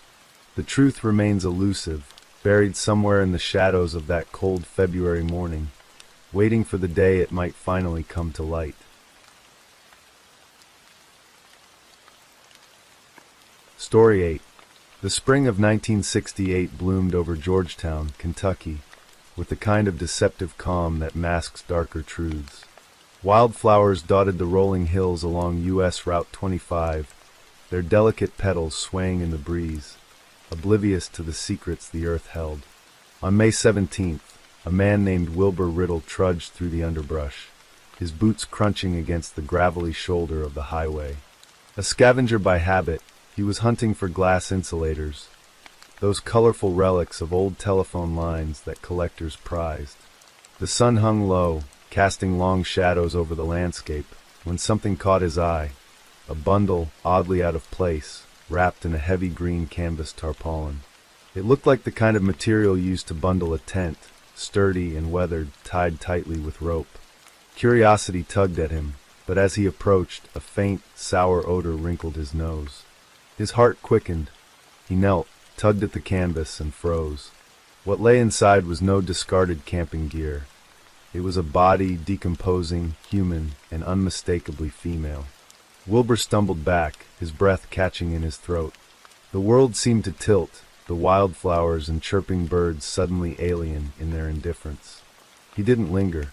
He ran to the nearest phone, his hands trembling as he dialed the Scott County Sheriff's Office. Within hours, deputies swarmed the scene, cordoning off the patch of earth where the body lay. The canvas was carefully peeled back, revealing a young woman, her reddish-brown hair matted against her skull, her frame slight, barely 5 feet 1 inch, weighing no more than 115 pounds. The coroner estimated she'd been dead for weeks, perhaps since late April or early May. There were no identification papers, no purse, no jewelry to hint at who she was. The only clue was the canvas itself, a coarse, utilitarian shroud that gave her the name she'd carried for decades, the Tent Girl. The discovery sent ripples through Georgetown, a small town where violent crime was rare. The sheriff's office launched an investigation, but the trail was cold from the start. The woman's body bore no obvious signs of trauma, no bullet wounds, no stab marks, but the circumstances screamed foul play. Who wrapped her in that tarp? Why was she left on a lonely stretch of highway? Deputies canvassed the area, questioning locals, but no one recalled seeing anything unusual. Missing persons reports from Kentucky and beyond were scoured, but none matched the description of the petite young woman with reddish-brown hair. A police artist sketched her face, a haunting approximation of what she might have looked like alive, with wide eyes and a slight gap between her front teeth. The sketch was plastered in newspapers and on bulletin boards, but no one came forward to claim her. In 1971, with no leads and no identity, the town laid her to rest in Georgetown Cemetery. A local company donated a headstone, etched with the words, "Tent Girl." Found May 17, 1968 on U.S. Highway 25 N. Died about April 26 to May 3, 1968. Age about 16 to 19 years. Height 5 feet 1 inch. Weight 110 to 115 pounds. Reddish-brown hair. Unidentified. Beside the inscription was an engraving of the police sketch, a ghostly reminder of a life lost and a mystery unsolved. The townsfolk mourned her, not as a neighbor or friend, but as a symbol of something fragile and broken. Yet, as years turned to decades, the Tent Girl faded into local lore, a sad footnote in Georgetown's history. In East St. Louis, Illinois, 25 years earlier, a girl named Barbara Ann Hackman was born on September 12, 1943. The Hackman family was close-knit, anchored by Harry and Louise, who raised Barbara and her 3 sisters, Rosemary, Jan, and Marie, in a modest home filled with the hum of daily life. Barbara, or Bobby as her family called her, was a bright spark, small in stature but big in personality. Her reddish-brown hair framed a face that carried a quiet determination, and her smile, with its distinctive gap between her front teeth, was quick and warm. She was the kind of girl who dreamed beyond the confines of her working-class roots, her eyes often drifting to the horizon as if searching for something more. By her teens, Bobby's life took a turn that would set her on a path toward tragedy. In the early 1960s, while still a teenager, she met George Earl Taylor, a man whose charm masked a restless, unstable core. George was older, a carnival worker from Florida with a weathered face and a past he didn't share easily. He was a single father, claiming his first wife had left him for another man, leaving him to raise his young daughter alone. Bobby, barely out of high school, was drawn to his stories of life on the road, the bright lights of the carnival, the promise of adventure. To her family, the match seemed hasty, but Bobby was in love, or at least in love with the idea of escape. They married quickly, and soon after, Bobby gave birth to a daughter, a bright-eyed girl who became the center of her world. The young family settled in Lexington, Kentucky, about 15 miles from Georgetown. Life wasn't easy. George's work with the carnival kept him away for long stretches, leaving Bobby to care for their daughter in a small apartment that felt more like a way station than a home. Money was tight, and George's temper could flare unpredictably, casting shadows over their marriage. Bobby's sisters, especially Rosemary, noticed the strain in her letters and phone calls. She spoke less of adventure and more of exhaustion, her voice tinged with a quiet resignation. Still, she doted on her daughter, who was 8 months old by the fall of 1967, and clung to the hope that things would get better. Then, in December 1967, Bobby vanished. George told her family she'd left him, run off with another man, abandoning her daughter without a word. The story didn't sit right with the Hackmans. Bobby was devoted to her child. She'd never leave her behind. But George was adamant. and with no missing person report filed, the police spots had little to go on. The Hackmans, scattered across states, searched as best they could, calling hospitals, checking with friends, but Bobby was gone, as if the earth had swallowed her whole. Her sisters held on to hope, but as months turned to years, that hope grew brittle, a fragile thread stretched across an abyss of uncertainty. Back in Georgetown, the Tent Girl's case grew colder with each passing year. The sheriff's office kept her file open, but without new evidence, it was relegated to a drawer, a nagging reminder of failure. The headstone in the cemetery became a pilgrimage site for a few curious souls, but most moved on, their lives untouched by the mystery. That is, until a young man named Todd Matthews entered the story. Todd was an unlikely hero, a factory worker from Livingston, Tennessee, with no formal training in investigation. In the late 1980s, he married Lori Riddle, the daughter of Wilbur Riddle, the man who'd found the Tent Girl's body. Wilbur, now an older man, carried the weight of that day like a stone in his chest. He'd tell the story late at night, his voice low, describing the tarp, the smell, the way the world seemed to hush around the discovery. Todd listened, captivated, not just by the mystery but by the human tragedy of it. A young woman, unnamed, unclaimed, her story unfinished. Todd's obsession grew. In an era before the internet, he pored over newspaper clippings, called police departments, and wrote letters to anyone who might have information. When the internet emerged in the mid-1990s, it was a revelation. Missing persons databases, rudimentary but growing, offered a new way to connect dots. Todd spent nights hunched over his computer, scrolling through reports of missing women, comparing descriptions to the Tent Girl's profile. 5 feet 1, 110 to 115 pounds, reddish-brown hair, age estimated at 16 to 19. The age was a problem. Bobby was 24 when she disappeared, but coroners often underestimated ages in unidentified cases, and Todd wasn't deterred. In 1997, he launched a website dedicated to the Tent Girl, a digital beacon for anyone who might know something. He posted the police sketch, the details of her discovery, and a plea for information. The site was simple, built with the clunky tools of early web design, but it was a labor of love. Todd's wife, Lori, supported him, though she sometimes worried about the toll it took. He'd stay up until dawn, his eyes red from the screen, driven by a need to give the Tent Girl her name. Meanwhile, in Arkansas, Rosemary Westbrook, Bobby's sister, was doing her own searching. The Hackman family had never accepted George's story about Bobby running off. Rosemary, now in her 40s, had taken to the internet, posting about her missing sister on nascent missing persons forums. She described Bobby's reddish-brown hair, her slight build, the gap in her teeth, and the fact that she'd disappeared from Lexington in late 1967. The post was a long shot, a message in a bottle tossed into the digital sea. In early 1998, Todd stumbled across Rosemary's post. His heart raced as he read the description. The details aligned too closely to be coincidence. The location, the physical characteristics, the timing. He emailed Rosemary, his message cautious but hopeful, outlining the Tent Girl case and asking if Bobby could be a match. Rosemary's reply came quickly, her words trembling with possibility. She'd always believed Bobby was out there, somewhere, and the idea that she might have been the Tent Girl both horrified and galvanized her. The Scott County Sheriff's Office was skeptical but intrigued. They'd long since exhausted their leads, but Todd's persistence and Rosemary's certainty prompted action.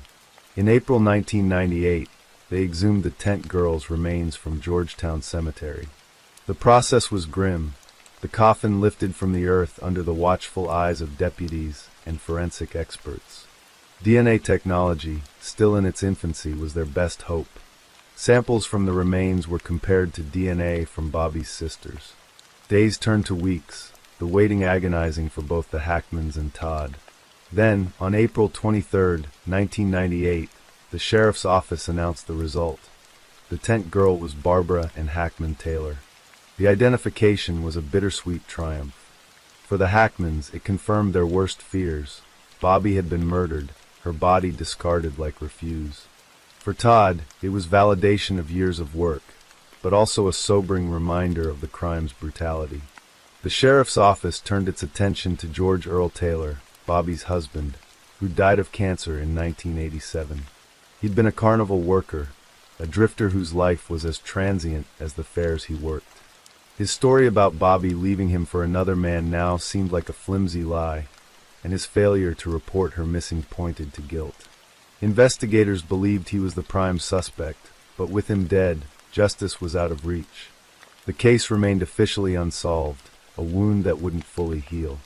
The Hackmans reburied Bobby in Georgetown Cemetery, under the original headstone, but with a new base added.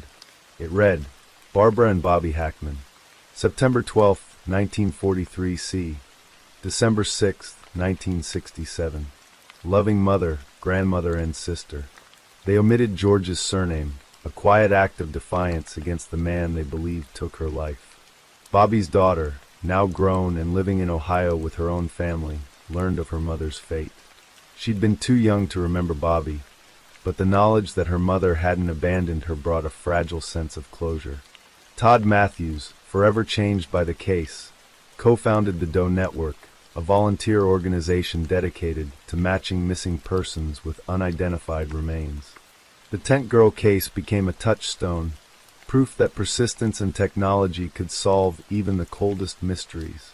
The story of Bobby Hackman Taylor spread beyond Georgetown, covered in true crime shows like Who Killed Jane Doe, and podcasts like Crime Junkie and My Favorite Murder.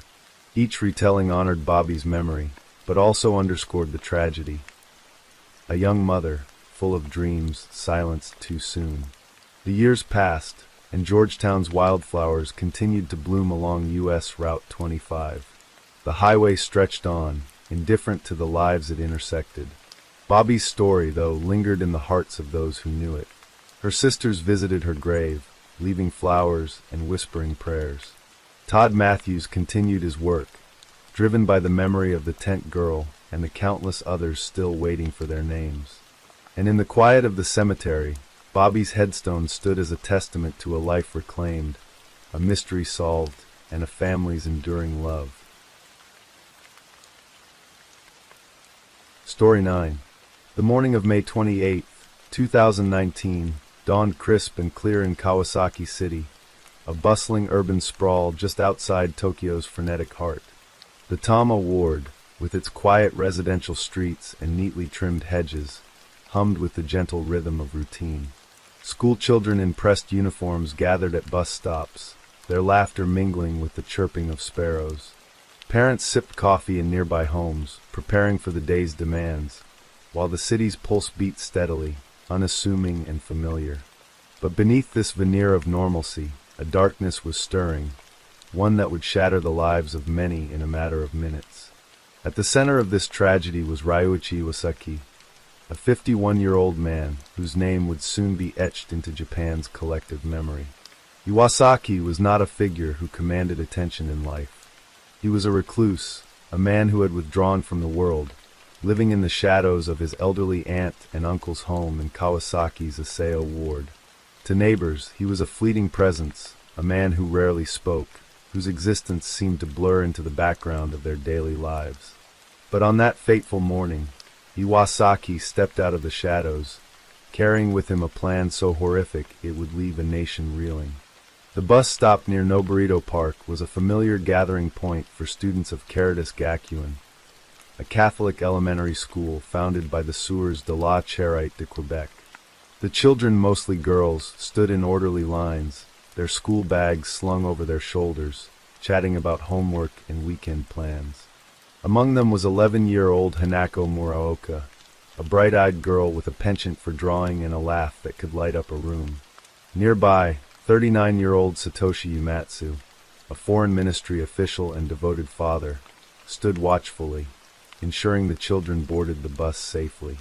The scene was mundane, a snapshot of everyday life in a city where safety was taken for granted. But at 7:44 a.m., the tranquility was shattered. Iwasaki emerged from the morning mist, his face a mask of grim determination. In each hand, he clutched a Yanajiba knife, its long, thin blade glinting in the early sunlight. These were no ordinary kitchen tools. They were specialized blades, crafted for precision in preparing sashimi, their edges honed to a razor's sharpness. Witnesses would later recall the chilling sight of Iwasaki striding toward the bus stop, his voice cutting through the air with a guttural scream. "I will kill you!" The children froze, their chatter silenced as Iwasaki lunged forward. Chaos erupted in an instant. The sharp crack of screams filled the air as the blades found their marks, slashing through the morning's calm with ruthless efficiency. Hanako Muraoka, standing near the front of the line, was among the first to fall, her small frame crumpling to the ground as blood stained her white uniform. Satoshi Uematsu, reacting instinctively, threw himself between the attacker and the children, but he too was struck down, his life extinguished in a futile act of heroism. The other students scattered, some collapsing under the weight of their injuries, others running blindly, their school bags abandoned in the dirt. A bus driver, parked nearby, watched in horror as the scene unfolded. He saw Iwasaki's deliberate movements, the way he wielded the knives with a terrifying purpose. The driver fumbled for his phone, dialing emergency services as children screamed for help. Blood pooled on the pavement, soaking into scattered books and backpacks, a stark contrast to the bright spring morning. Within minutes, Iwasaki turned the blade on himself, driving it into his own neck with the same cold precision. He collapsed, his body lying motionless beside his victims, as sirens began to wail in the distance. The Kawasaki City Fire Department responded swiftly, arriving to a scene of unimaginable carnage. Paramedics worked frantically, triaging the wounded as police secured the area. 2 sashimi knives, their blades slick with blood, were found near Iwasaki's body, and a backpack at a nearby Family Mart yielded 2 more, a 25-centimeter all-purpose knife and a 20-centimeter bocho. The toll was devastating. Hanako Muraoka and Satoshi Uematsu were dead, and 18 others, mostly schoolgirls, were injured, 3 of them critically. The community, known for its quiet safety, was plunged into grief and disbelief. As news of the attack spread, reporters descended on Kawasaki, their cameras capturing the grim aftermath. The bus stop, once a place of routine farewells, was now cordoned off with yellow tape, a silent testament to the horror that had unfolded. Parents rushed to the scene, their faces etched with panic as they searched for their children. At Caritas Gakuen, teachers huddled with students, trying to shield them from the news while grappling with their own shock. The city, and soon the nation, was left to grapple with a single question. Who was Ryuichi Iwasaki, and what drove him to commit such an unspeakable act? Ryuichi Iwasaki's life was a study in isolation. Born in 1968, he grew up in Kawasaki, a city that thrived on its proximity to Tokyo's economic engine. Little is known about his early years, but glimpses from those who knew him paint a picture of a man who never quite found his place in the world. His junior high school graduation album, later uncovered by police, showed a young Iwasaki with a shy smile, unremarkable among his peers. But as he moved into adulthood, he began to withdraw, retreating into a solitude that would define his existence. Iwasaki was what the Japanese call a hikikomori, a term for those who shun social contact and live in extreme seclusion. By his 50s, he was unemployed, living in a small room in his elderly aunt and uncle's home in Aseo Ward, about 4 kilometers from the site of the attack. His relatives, both in their 80s, were his primary connection to the outside world, but even that bond was strained. Neighbors described Iwasaki as a troublemaker, recalling an incident a year earlier when he had angrily confronted a couple over a tree branch that had brushed against him. He rang their doorbell repeatedly, shouting accusations, his voice laced with a rage that seemed disproportionate to the offense. Kawasaki welfare officials had been in contact with Iwasaki's aunt and uncle since 2017, concerned about his reclusive behavior and their advancing age. The couple worried about what would become of Ryuichi when they could no longer care for him. They tried to engage him, leaving letters outside his room, urging him to take steps toward independence. In one response, Iwasaki bristled at the label of hikikomori, insisting he was self-sufficient, cooking and cleaning for himself. But his words belied a deeper truth. Iwasaki was a man adrift, disconnected from society, his inner world a mystery even to those closest to him. Criminal psychologist Professor Takayuki Harada, who later analyzed the case, suggested that Iwasaki's attack was not a spontaneous outburst, but the culmination of a meticulously planned act. The purchase of the knives, 4 in total, each chosen for its lethal potential, pointed to a deliberate intent to kill. Harada posited that Iwasaki's actions were a form of extended suicide, a warped desire to end his own life while making a final, devastating statement to the world. He wanted to be noticed, Harada said, to force the world to pay attention to him, even if it meant destroying lives in the process. The police raid on Iwasaki's home revealed little about his motivations. His room was sparse, a reflection of his insular existence. A futon, a few personal items, and no trace of a manifesto or diary that might explain his actions. His aunt and uncle, devastated by the news, could offer no insight into what had driven him to such violence. They spoke of a man who had become increasingly distant, his interactions limited to curt exchanges. The knives, it seemed, were the only clues to his state of mind, their cold steel a silent testament to the darkness that had consumed him. In the days following the attack, Kawasaki City became a place of mourning and reflection. Vigils sprang up near Noburito Park, where flowers and handwritten notes piled high in memory of Hanako Muraoka and Satoshi Uematsu. Hanako's parents, Hiroshi and Yoko, were inconsolable, their grief compounded by the public nature of their loss. Hanako had been their only child, a girl whose drawings of flowers and animals still adorned their refrigerator. Her father, a quiet man who worked as an accountant, stood before reporters, his voice trembling as he spoke of her kindness and creativity. "She was our light," he said, "and now that light is gone." Satoshi Uematsu's death struck a different chord. A career diplomat, he had spent years representing Japan abroad, his life dedicated to public service. His colleagues at the Foreign Ministry described him as a man of integrity, someone who took his responsibilities seriously, both at work and as a father. His wife, Aiko, and their 2 young children were left to navigate a world without him, their grief mirrored by a nation that hailed him as a hero. At his funeral, held in a small temple in Kawasaki, mourners spoke of his courage, of how he had given his life to protect the children. The 18 injured students, many of whom bore physical and emotional scars, faced a long road to recovery.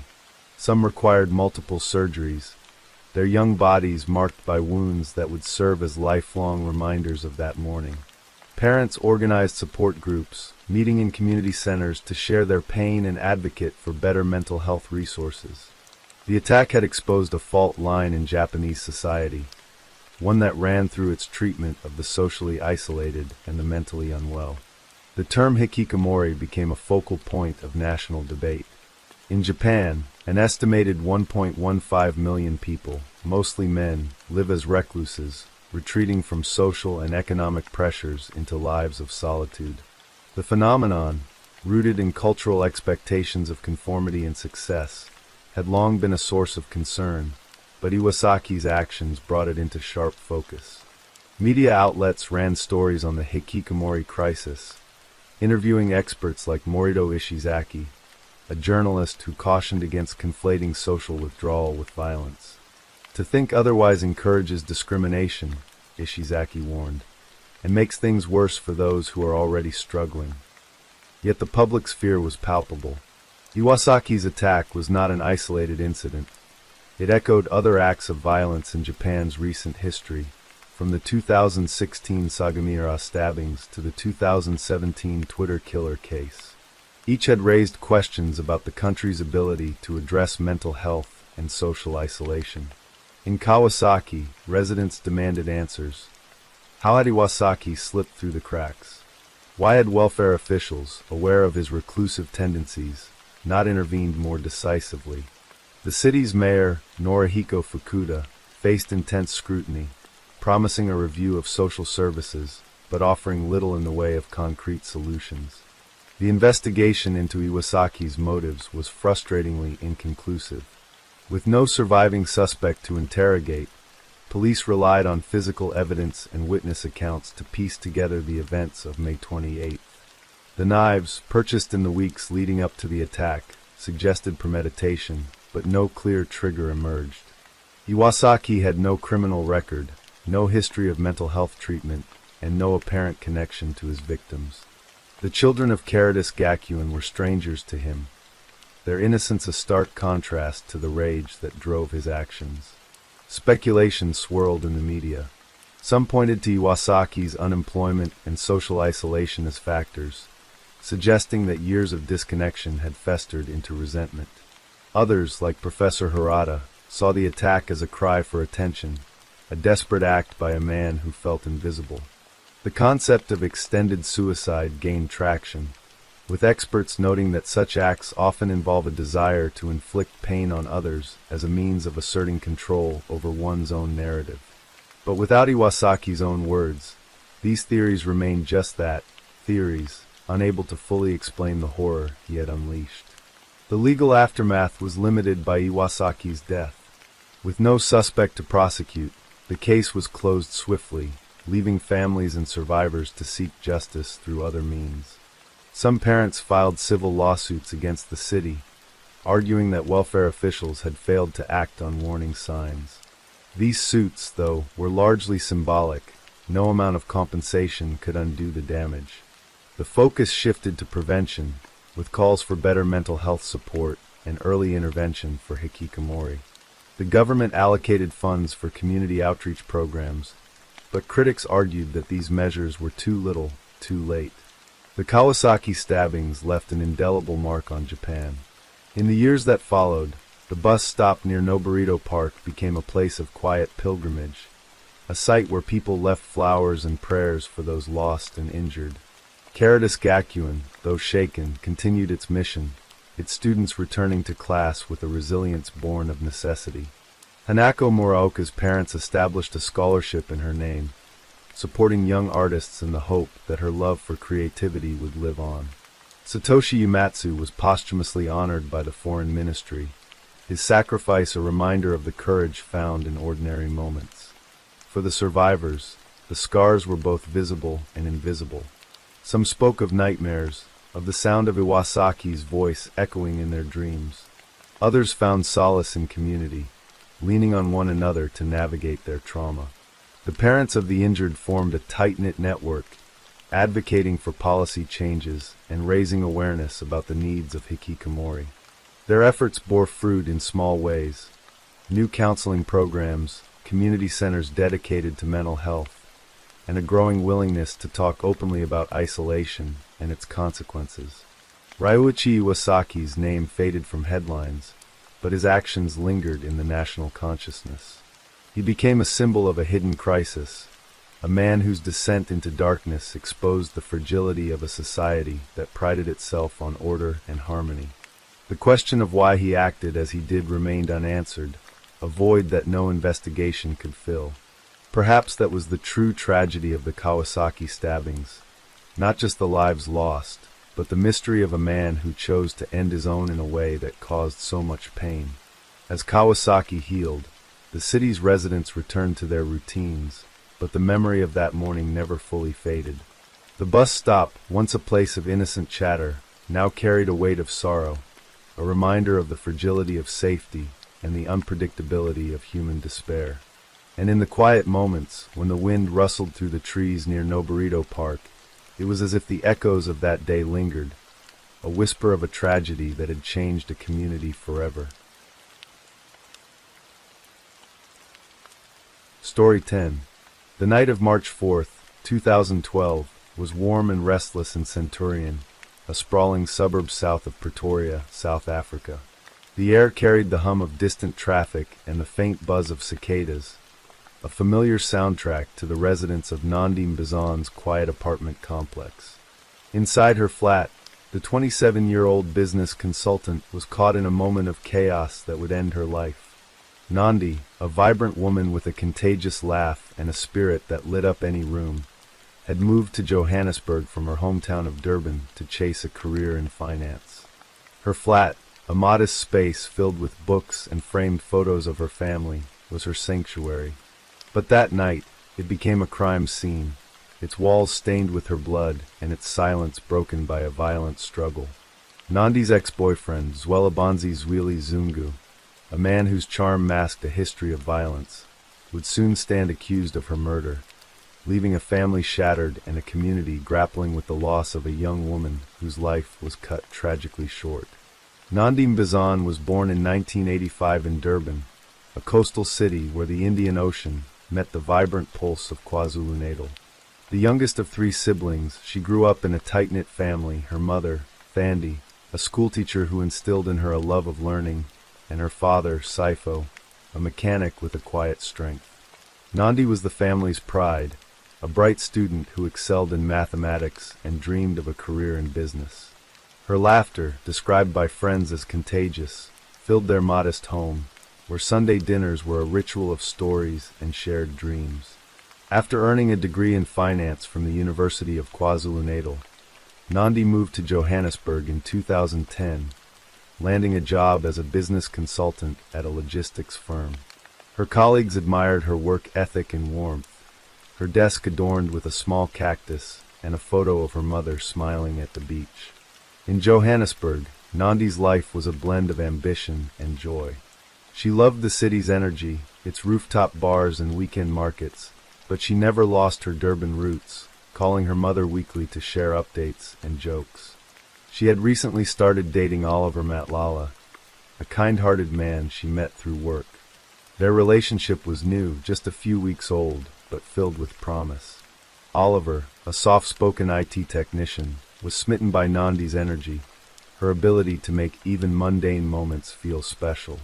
Yet Nandi's past lingered in the form of Zweli Zungu, her ex-boyfriend of 2 years. Zweli, a 30-year-old businessman with a polished exterior, had a darker side. Friends knew him as charming but volatile, his temper flaring in moments of jealousy. Nandi had ended their relationship in 2011, tired of his controlling nature, but Zweli struggled to let go, his calls and texts a persistent shadow. On the evening of March 4th, Nandi and Oliver were at her flat, sharing a quiet dinner of takeaway curry and rice. The mood was light, their conversation drifting from work to plans for a weekend getaway. Around midnight, the air shifted. A loud knock startled them, followed by the sound of a key turning in the lock. Zweli, who still had a key to Nandi's flat from their time together, burst in, his face twisted with rage. What followed was a violent confrontation, the details of which would later emerge in court. Zweli, fueled by jealousy, attacked Oliver, striking him repeatedly until blood streamed from his head. Nandi, caught in the chaos, tried to intervene, her voice rising in panic. Zweli turned on her, his anger unchecked. Oliver, dazed and bleeding, was forced to leave, stumbling to Nandi's car and driving to his mother's house in Bramley. Nandi was left alone with Zweli, her fate sealed in the hours that followed. The next morning, Nandi's absence was a quiet alarm. She didn't answer her phone, her usual morning texts to friends unanswered. Her close friend, Fium, a fellow consultant who shared Nandi's love of coffee and long chats, grew worried when Nandi didn't show up for work. Fium called Oliver, who recounted the night's events, his voice heavy with guilt. Together, they went to Nandi's complex, joined by a colleague and a security guard. The door to her flat was locked, but when they forced it open, the scene inside was chilling. The living room was in disarray, furniture overturned, a lamp shattered on the floor. Blood stained the carpet, later confirmed to be Nandi's, and fingerprints on a glass and a door handle pointed to Zweli's presence. Nandi was nowhere to be found. Fium alerted the police, her hands shaking as she dialed. The Centurion police arrived, their initial response marked by a frustrating nonchalance. They took statements from Oliver and Fium, noting the blood and fingerprints, but seemed reluctant to act swiftly. Oliver, still reeling from the assault, was arrested on suspicion of kidnapping, a move that would later prove to be a grave misstep. He described the police's brutality, hours of interrogation, accusations that his tattoos marked him as a criminal, and most harrowing, a session at the Germiston Organized Crime Unit, where officers tied wires to his toes and electrocuted him. They thought I knew where she was, Oliver later told News 24, his voice breaking. I was terrified they'd kill me. After hours of torture, he was released, the police driving him to his mother's house and leaving him bruised and shaken. The investigation shifted when forensic evidence linked Zweli to the scene. Fingerprints and DNA confirmed he had been in Nandi's flat that night, and the blood on the carpet was hers. The police issued a warrant for Zweli's arrest, offering a 50,000 rand reward for information on his whereabouts. Yusuf Abramji, head of Crime Line, urged the public to come forward, emphasizing the anonymity of their tip line. Somebody knows where Zungu is, he told IOL, his voice firm. We believe he can help us in our investigation. Zweli, however, had vanished, his phone off and his usual haunts empty. The police also sought Nandi, clinging to the faint hope she was alive, but her family braced for the worst. Thandim Bazan, Nandi's mother, sat in her Durban home, clutching a photo of her daughter, her prayers a quiet plea for answers. The weeks that followed were a blur of anguish and action. Fium, devastated by her friend's disappearance, posted on social media, her words raw with grief. I wish Nandi was at her desk right now, she wrote on her blog, Miss Noidal. I wish her family weren't going through this turmoil. The post went viral, shared by friends and strangers alike, amplifying the search for Nandi. Flyers with her photo, a smiling young woman with bright eyes and a warm smile, appeared across Centurion and Pretoria. The media picked up the story, with outlets like YNCA and Times Live reporting on the case's chilling details. The blood in Nandi's flat, the violent altercation, and Zweli's history of abuse painted a grim picture. Friends described Nandi as a source of light, her laughter a constant in their lives. She was always happy, Fium told YNCA, her voice cracking. This doesn't make sense. Zweli's past came under scrutiny. Classmates from his university days, including Fium, recalled his volatile nature. He had been involved in a political organization, his charisma drawing people in, but his relationships were marked by control and aggression. He has a violent history, Fium wrote, her words heavy with regret. I wish I could not believe he's capable of this, but I do. Women who had dated Zweli shared stories of emotional and physical abuse, their accounts corroborating the police's suspicions. The manhunt intensified, with police raiding properties in the East Rand and KwaZulu-Natal, but Zweli remained elusive, a ghost in the system. In April 2012, the police's focus sharpened. Brigadier Neville Malila, a Gauteng police spokesman, addressed the media, his tone urgent. We know the public can assist, he said, reiterating the reward for information. The case bore eerie similarities to the disappearance of Frances Razuge, a 23-year-old woman who vanished in 2004 and whose remains were later found, her boyfriend convicted of her murder. The comparison fueled public interest, with true crime forums buzzing with theories. Some speculated Nandi had been kidnapped, others that Zweli had killed her in a fit of rage and disposed of her body. The absence of Nandi's remains became a haunting question, her family torn between hope and despair. Zweli's surrender in May 2012 was a turning point.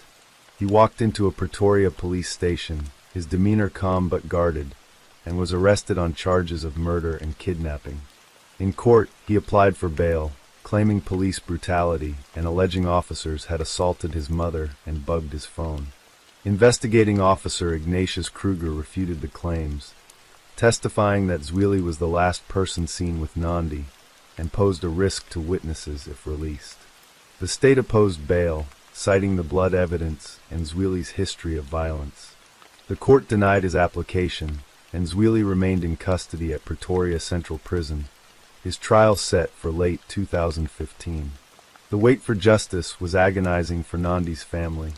Thandi traveled to Pretoria for every court appearance, her face etched with grief.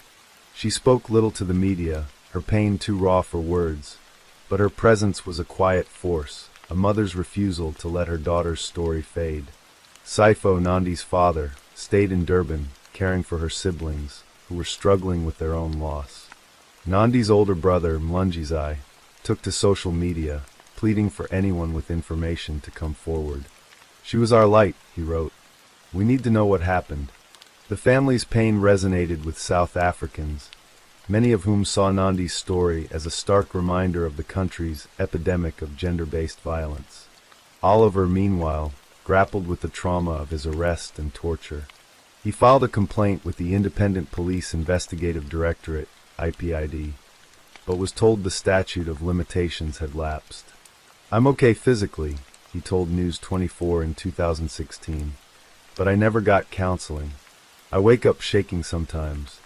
His ordeal highlighted the police's mishandling of the case, their rush to pin blame on him, delaying the focus on Zweli. Oliver's relationship with Nandi, so brief yet meaningful, became a source of guilt. I should have stayed, he said, his voice heavy. Maybe she'd be here. The trial began on October 5, 2015, in the North Gauteng High Court, a modern building in Pretoria where the air was thick with anticipation. Zweli, dressed in a dark suit, sat impassively as the prosecution, led by advocate Thandi Mabe, laid out the case. The evidence was damning: Nandi's blood in the flat, Zweli's fingerprints, and Oliver's testimony about the assault. Forensic experts confirmed the blood matched Nandi's DNA, and a neighbor reported hearing shouts and a struggle that night. The prosecution argued Zweli had killed Nandi in a jealous rage, likely disposing of her body to cover his tracks. This was no accident, Mabe told the court, her voice steady. This was a calculated act by a man who couldn't accept rejection. Zweli's defense, led by attorney Johan Pretorius, claimed there was no proof Nandi was dead. Without a body, they argued, the murder charge was speculative. Zweli testified, claiming he had left Nandi's flat after a heated argument, insisting she was alive when he departed. He admitted to assaulting Oliver, but denied harming Nandi. I loved her, he said, his voice low. I would never hurt her. The defense called a character witness, a former colleague who described Zweli as driven but not violent, but the testimony did little to sway the court. The prosecution's case was bolstered by Zweli's prior behavior, with two ex-girlfriends testifying to his abusive tendencies, their stories chillingly consistent. The absence of Nandi's body was the defense's strongest point, but it wasn't enough. On November 10, 2015, Judge Peter van der Walt delivered the verdict. Zweli Zungu was found guilty of murder. The court satisfied that the circumstantial evidence, blood, fingerprints, and witness accounts, proved his guilt beyond reasonable doubt. He was sentenced to life imprisonment, the judge's words ringing in the silent courtroom. You took a young woman's life and left her family in endless pain. Thandi, seated in the gallery, wept quietly, her hands clutching a photo of Nandi. Fium, who had attended every day of the trial, hugged her, their shared grief a silent bond. The conviction brought closure, but no peace. Nandi's body was never found, a fact that haunted her family. Thandi spoke to Times Live after the verdict, her voice soft but resolute. I want to know where my daughter is, she said. I want to lay her to rest. The police continued to search, following tips to rural areas in Gauteng and KwaZulu-Natal, but the leads went cold. Theories abounded. Some believed Zweli had disposed of Nandi's body in a river, others that he had accomplices who helped conceal the crime. Zweli, from his cell in Pretoria Central Prison, maintained his silence, offering no clues to her whereabouts. The case sparked outrage in South Africa, where gender-based violence was a national crisis. Activists pointed to Nandi's murder as a call to action, urging stronger protections for women and better police training. The mistreatment of Oliver, tortured and wrongfully arrested, fueled demands for accountability, with organizations like Sonk Gender Justice citing the case in their campaigns. Fium became an advocate, speaking at rallies about Nandi's life and the need for change. She was more than a victim, Fium told a crowd in Johannesburg. She was a daughter, a sister, a friend. We have to fight for her and all the women like her. In Centurion, Nandi's flat was cleaned and re-rented, but the memory of her lingered. Neighbors left flowers at the complex gate, a quiet tribute to a woman they barely knew, but whose loss they felt deeply. Thandi and Sifo created a small memorial in their Durban home, a corner with Nandi's photos and her favorite scarf, a place to remember her light. Mlunjizai, now a father, named his daughter Nandi, a way to keep his sister's spirit alive. Oliver, scarred by his experience, moved to Cape Town, seeking a fresh start but carrying Nandi's memory with him. The murder of Nandi Mbazan was a tragedy that rippled beyond her family, exposing the fragility of safety and the cost of unchecked violence. In Pretoria, the case became a touchstone, a reminder of the women lost to jealousy and rage. Thandi's prayers continued, her hope for closure fading but never gone.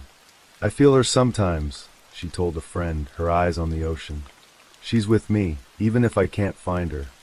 For those who knew Nandi, her laughter echoed in their memories, a sound that no verdict could silence. Her story, one of love and loss, remains a call to vigilance, a plea to protect the light of those who shine brightest. Story 11. The sun hung low over the turquoise waters of San Jose del Cabo, Mexico, on October 28, 2022, casting a golden glow across the resort town's sprawling villas and palm-lined beaches. Shankella Robinson, a 25-year-old entrepreneur from Charlotte, North Carolina, stepped off a plane with 6 companions, her laughter mingling with the warm breeze. She had come to celebrate a friend's birthday, her suitcase packed with colorful dresses, and her heart full of anticipation for a week of relaxation and joy. Shankella, known to her family as Quella, was a vibrant woman whose braided hairstyles and infectious smile had built her a thriving business back home. But within 24 hours, her life would end in a brutal act of violence, her body left lifeless in a luxury villa, and her family plunged into a relentless quest for justice. The story of Shankella Robinson's murder would unravel through a chilling video, conflicting autopsies, and a trans-border investigation that exposed the fragility of trust and the weight of unanswered questions. Shankella was born on January 9, 1997, in Charlotte, a city of bustling streets and close-knit communities. The youngest of Bernard and Salamandra Robinson's 2 children, she grew up in a home filled with love and ambition. Her mother, Salamandra, a hairdresser with a knack for making everyone feel seen, taught Shankella the art of braiding, a skill she turned into a business called Exquisite Kids and Braids.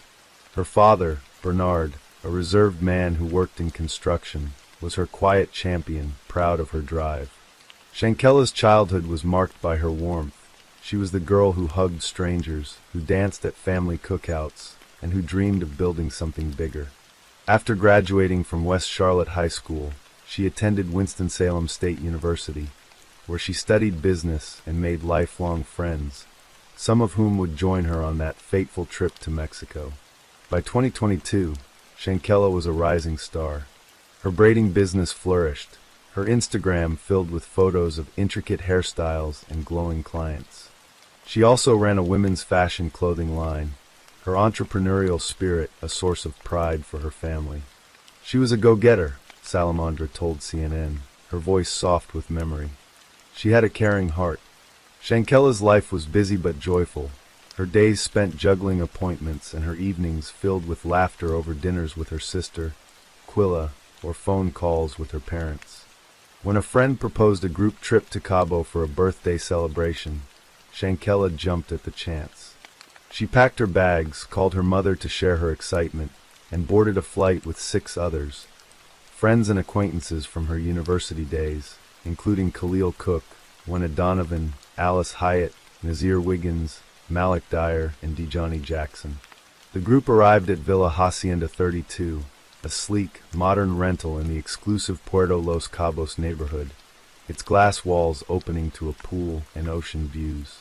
Shankella, dressed in a striped shirt, snapped photos with her friends, her smile wide as they toasted to the weekend. That evening, she called Salamandra, her voice bright. "I'm having a good time," she said, laughing about the villa's luxury. "Love you, Mom. I'll talk to you tomorrow."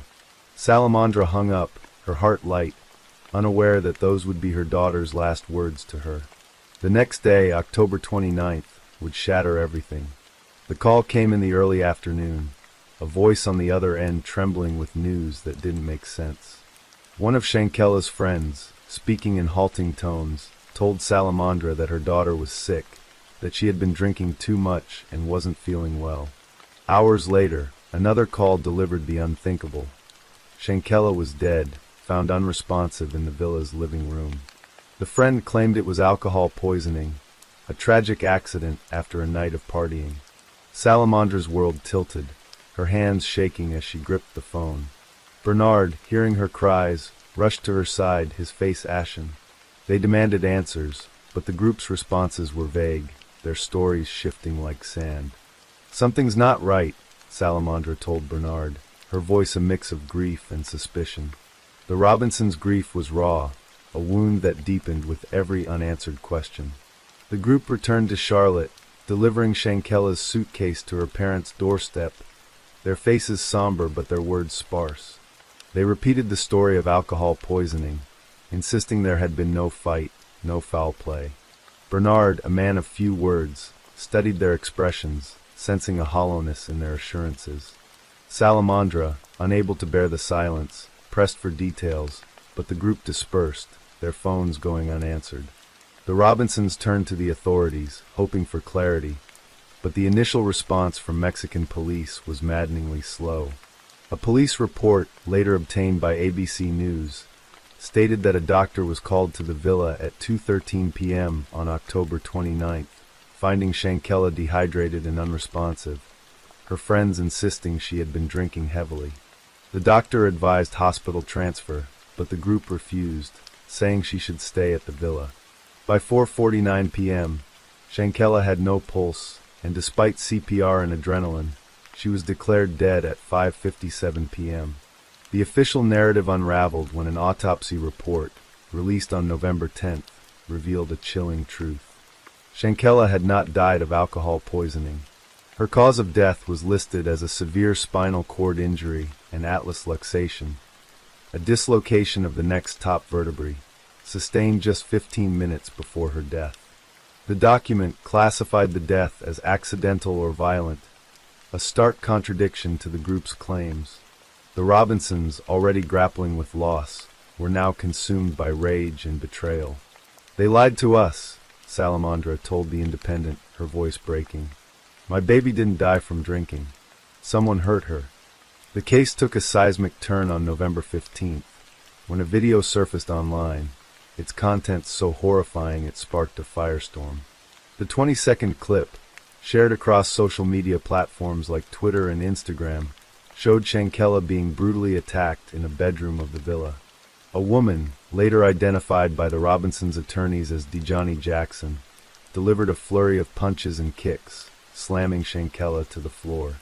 Shankela, disoriented and defenseless, tried to shield herself, her voice weak as she murmured. No, in the background, a male voice, believed to be one of the group, taunted, "Quella, can you at least fight back?" Another voice laughed, the sound chilling against the violence unfolding. The video ended abruptly, but its impact was immediate, going viral and drawing outrage from black activists and online communities who demanded justice. The Robinsons watched the video in horror, their grief now laced with fury. "I couldn't believe it," Bernard told, his voice heavy with pain. "My daughter beaten like that, and they stood there watching." The video, coupled with the autopsy, shattered the narrative of alcohol poisoning. Mexican authorities, under pressure from the growing public outcry, reclassified Shankela's death as a femicide, a gender-based killing, a crime Mexico had codified to address its epidemic of violence against women. On November 24th, Baja California Sur's Attorney General, Daniel de la Rosa Anaya, announced an arrest warrant for an unnamed friend of Shankela's, describing the act as direct aggression, not an accident. He confirmed the suspect was an American woman, and that Mexico was working with Interpol and the U.S. to seek her extradition. The FBI opened its own investigation, confirming to the Charlotte Observer that it was probing Shankela's death in Cabo San Lucas. The Robinsons, desperate for action, leaned on their attorneys, Ben Crump and Sue-Ann Robinson, no relation to the family, to push for answers. Crump, a prominent civil rights lawyer, and Sue-Ann, a tenacious advocate, became the family's voice, holding press conferences and demanding diplomatic intervention. This is about justice for a young woman who deserved better, Crump told reporters at Livingstone College in Salisbury, his words echoing across news outlets. Suen traveled to Mexico, meeting with local authorities who shared investigative files and expressed frustration at the U.S.'s slow response to their extradition request. Heads of state need to talk to heads of state, she said, her voice firm at a March 2023 press conference. U.S. citizens cannot commit crimes abroad and think they're safe back home. The investigation was mired in complexity, a tangle of jurisdictions and conflicting evidence. The Mexican autopsy pointed to a broken neck and spinal injury, but a U.S. autopsy, conducted after Shankella's body was embalmed and returned to Charlotte, found no spinal injury, only brain swelling, and deemed the cause of death undetermined. The discrepancy, noted by Suen, was attributed to the delay in the U.S. investigation, which allowed critical evidence to degrade. The U.S. didn't prioritize this case, she told ABC News, her frustration palpable. When you embalm a body, you lose the ability to detect certain injuries. The Robinsons felt abandoned, their trust in authorities eroding as weeks turned to months with no arrests. Salamandra, speaking to NBC News, expressed her anguish. They looked me in the face and lied. I want them to answer for what they did to my daughter. The public's role was pivotal. Black activists and online sleuths, galvanized by the video, kept Shankella's story alive, sharing her photo, a radiant young woman in a pink dress, and demanding accountability. A GoFundMe campaign raised nearly $370,000, including a $65,000 donation from NBA player Kyrie Irving, to support the family's legal efforts. Community groups like the Million Youth March of Charlotte and Salisbury organized events, including a balloon release on what would have been Shankella's 26th birthday, January 9, 2023. Pink envelopes, her favorite color, filled with letters to Mexican authorities, flooded mailboxes, a symbol of the community's refusal to let the case fade. Every pink envelope is a reminder, activist John C. Barnett told the Charlotte Observer. We won't stop until there's justice. Yet justice remained elusive. On April 12, 2023, the U.S. Attorney's offices for the Middle and Western Districts of North Carolina announced they would not pursue federal charges, citing insufficient evidence. The available evidence does not support a federal prosecution, U.S. Attorneys Sandra J. Hairston and Dina J. King stated, noting that the U.S. autopsy and investigative materials fell short of proving a federal crime beyond a reasonable doubt. The decision crushed the Robinsons, who met with prosecutors that morning, their hopes dashed. Suen, speaking at a press conference at Little Rock AME Zion Church, was resolute. We're disappointed but not deterred. Black and brown people have always had to carve their own path to justice. She hinted at a civil lawsuit against the 6 travel companions, accusing them of lying by omission by failing to disclose the assault. The lack of U.S. charges did not halt Mexico's efforts. The arrest warrant for Dejani Jackson, identified by the Robinsons' attorneys as the woman in the video, remained active, but extradition stalled.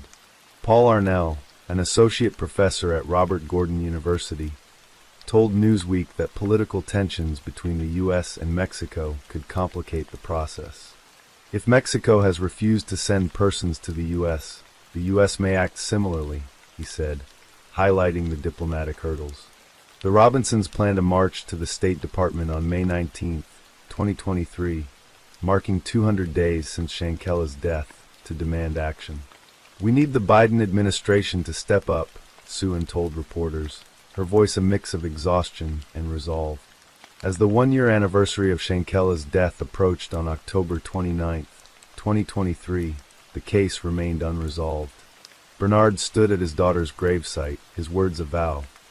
Justice will be served. I won't rest until it is. The family filed a lawsuit against the 6 companions, alleging they hindered the investigation by concealing the assault. The suit, announced by Suen to Newsweek, aimed to hold them accountable, even if criminal charges were out of reach. Shankella was an educated, vibrant woman who went on vacation and came home in a box, Suen said, her words a searing indictment. No one should spend their last moments like she did. The villa in San Jose del Cabo stands empty now, its luxury a hollow contrast to the tragedy it witnessed. Shankella's story, amplified by a community that refused to forget, became a symbol of the fight against femicide and the quest for justice across borders. Salamandra keeps her daughter's photo on her mantle, a reminder of the girl who loved pink and dreamed big. "I feel her with me," she told CNN, her eyes wet with tears. "I just want the truth." For Bernard, the pain is a fire that drives him, his voice steady as he speaks her name. The Robinsons' fight continues, a testament to a love that outlasts loss, and a call for a world where no daughter's life ends in silence. Story 12. The rolling hills of Overton County, Tennessee, in the spring of 2019, were a study in quiet beauty. The small town of Hillam, nestled in the upper Cumberland region, was the kind of place where neighbors knew each other's names, and the rhythm of life was set by the seasons, the hum of farm machinery, and the occasional gossip that rippled through the local diner. But beneath this pastoral calm lay a shadow, a story that would unravel the tranquility of Hillam and leave a family grappling with questions that refused to be answered. At the heart of this story was Aaron Shane Key, a 41-year-old man known to his loved ones as Rabbit, whose death on April 5, 2019, would spark a mystery that lingered like the mist over the Cumberland River. Aaron Shane Key was a man of contradictions.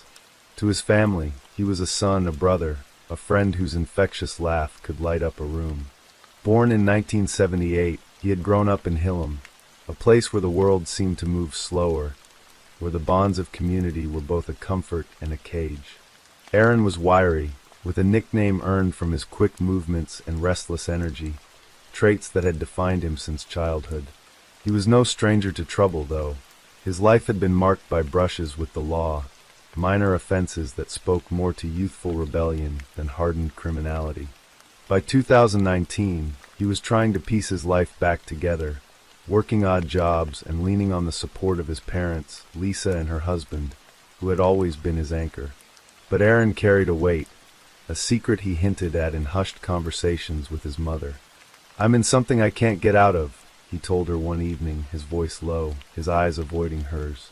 Lisa pressed him for details, but Aaron only shook his head, the words caught in his throat like a fishhook. On the morning of April 5, 2019, the air was crisp, the kind of spring day that promised renewal but carried a chill that lingered in the bones. Aaron woke early, his mood unusually somber. He asked his father to drive him to a residence on Turkeytown Road, a quiet stretch of countryside dotted with modest homes and sprawling barns. He needed to pick up some belongings, he said, promising to be ready for pickup in half an hour. His father, a man of few words but deep loyalty, agreed, dropping Aaron off at the property just after noon. The house was unremarkable, a single-story structure with peeling paint and a gravel driveway, flanked by a barn-like outbuilding that loomed like a silent witness. Aaron waved as his father drove away, his figure shrinking in the rearview mirror. It was the last time his father would see him alive. 30 minutes later, the phone rang. The voice on the other end was frantic, delivering news that would shatter the Key family. Aaron was dead, found in the barn at the Turkeytown Road residence, a rope loosely around his neck. The official report would call it suicide, a ruling that came swiftly and with the weight of authority. But for Lisa Key, Aaron's mother, the explanation was a wound that refused to heal. The circumstances of her son's death were too strange, too inconsistent, too shrouded in unanswered questions. The 911 call from the scene painted a chaotic picture. A fight involving 5 people, ongoing altercations that had simmered for a week. Yet, when deputies from the Overton County Sheriff's Office arrived, they found Aaron's body lying on its left side in the fetal position, the rope around his neck more a suggestion than a cause. The autopsy would reveal no damage to his neck tissue, only a faint ligature mark, a detail that Lisa clung to like a lifeline. To her, it was evidence that her son's death was no suicide, but something far darker. The story of Aaron Shane Key's death begins not with the rope or the barn, but with the life he led in the years leading up to that April day. Hillam was a small town, its population barely cresting 1,000, and Aaron was a familiar face. He had grown up running through its fields, fishing in its creeks, and dreaming of a life beyond its borders. But dreams were hard to hold on to in a place like Hillam, where opportunities were scarce, and the pull of familiarity was strong. Aaron had dabbled in construction, worked as a mechanic's helper, and taken on whatever jobs came his way. He was charming, with a quick wit that endeared him to friends, but he also had a restless streak, a tendency to skirt the edges of trouble. His criminal record was minor. Petty theft, a DUI, nothing that marked him as a threat, but it was enough to make him a known quantity to local law enforcement. In the months before his death, Aaron's behavior had shifted. He was quieter, more withdrawn, his usual buoyancy tempered by something unspoken. Lisa noticed it first, the way he'd linger at the kitchen table, his fingers tracing patterns on the worn wood as if searching for words he couldn't find. He spoke vaguely of debts, of people he owed, of a situation that had spiraled beyond his control. Lisa, a woman whose maternal instincts were as fierce as her resolve, pressed him gently but persistently. "What's going on, Aaron?" she'd ask, her voice soft but firm. He'd shrug, offer a half-smile, and change the subject. But the fear in his eyes was unmistakable, a shadow that followed him like a storm cloud. The Turkey Town Road residence was not a place Aaron frequented, at least not according to his family. It belonged to a man named Tommy, a local figure known for his connections to the town's shadier elements. Tommy's property was a hub of sorts, a place where deals were made, and debts were settled, often out of sight of the law. Aaron had been there before, Lisa knew, but only in passing, to drop off tools or pick up cash for a job. Why he needed to go there that day, and why he insisted on going alone, was a question that gnawed at her. The 911 call, placed by an unidentified caller, mentioned a fight, a brawl that had erupted in the hours before Aaron's death. 5 people, the caller said, their voices raised, their tempers flaring. Yet, when deputies arrived, the scene was eerily calm, the barn silent except for the creak of its weathered boards. Lisa's visit to the property days after Aaron's death only deepened her suspicions. She found the house reeking of bleach, its floors scrubbed clean, as if someone had erased the evidence of what had happened. In the barn, she collected items the police had overlooked, a rope, frayed and oddly clean, Aaron's hat, stained with blood, an ace bandage he'd worn on his injured foot, discarded in the dirt. These were not the artifacts of a suicide, she thought, but of a struggle, a cover-up. The faint ligature mark, the lack of neck trauma, the blood on the hat, all pointed to a truth the official report seemed determined to ignore. Lisa's grief was raw, a jagged edge that cut through her every waking moment, but it was her anger that drove her forward. She began to ask questions, to demand answers, to challenge the narrative that her son had taken his own life. The Overton County Sheriff's Office was a small operation. Its deputies stretched thin across a rural county where resources were limited, and cases often went unresolved. The lead investigator, Deputy Mark Garrett, was a veteran with a reputation for thoroughness, but even he seemed puzzled by the inconsistencies in Aaron's case. The 911 call was a dead end. The caller's identity was never confirmed, and the phone records led nowhere. Witnesses at the Turkey Town Road residence were uncooperative, their stories vague or contradictory. Tommy, the property owner, claimed he'd been away that day, returning only after Aaron was found. Others who had been present offered little, their memories clouded by fear or complicity. The autopsy report, conducted by the state medical examiner, was clinical and unyielding. Death by hanging, no signs of foul play. But Lisa's findings, the blood, the bleach, the bandage, suggested otherwise, and she refused to let the case fade into obscurity. The community of Hillam was divided. Some believed Aaron had been troubled, his death a tragic but inevitable end to a life on the edge. Others whispered of darker forces, of debts unpaid and scores unsettled. The town's rumor mill churned relentlessly, fueled by the lack of clarity and the weight of unspoken truths. Lisa became a fixture at the sheriff's office, her presence a quiet but persistent demand for justice. She reached out to local reporters, hoping to shine a light on Aaron's case, but the story struggled to gain traction beyond the pages of the Livingston Enterprise, a small newspaper that covered Overton County with a mix of pride and pragmatism. In an article published in February 2025, the Enterprise detailed the family's concerns, quoting Lisa's plea for public awareness. "We just want the truth," she said, her voice breaking. Aaron deserved better than this. The investigation, such as it was, stalled by the summer of 2019. The sheriff's office cited a lack of evidence, a familiar refrain in a county where resources were scarce and mysteries often went unsolved. But Lisa's resolve only grew stronger. She began to piece together Aaron's final days, tracking down acquaintances, revisiting the Turkeytown Road property, and collecting whatever scraps of information she could. She learned of a local drug ring, a loosely organized network that operated in the shadows of Overton County's rural expanse. Aaron, she suspected, had been entangled in it, perhaps as a courier or a debtor, his involvement the thing he couldn't escape. The blood on his hat, the bleach in the house, the faint ligature mark, all pointed to a confrontation, a moment of violence that had been hastily concealed. The summer of 2019 turned to fall, and the case grew colder with each passing month. Lisa's visits to the sheriff's office became less frequent, not out of resignation but necessity.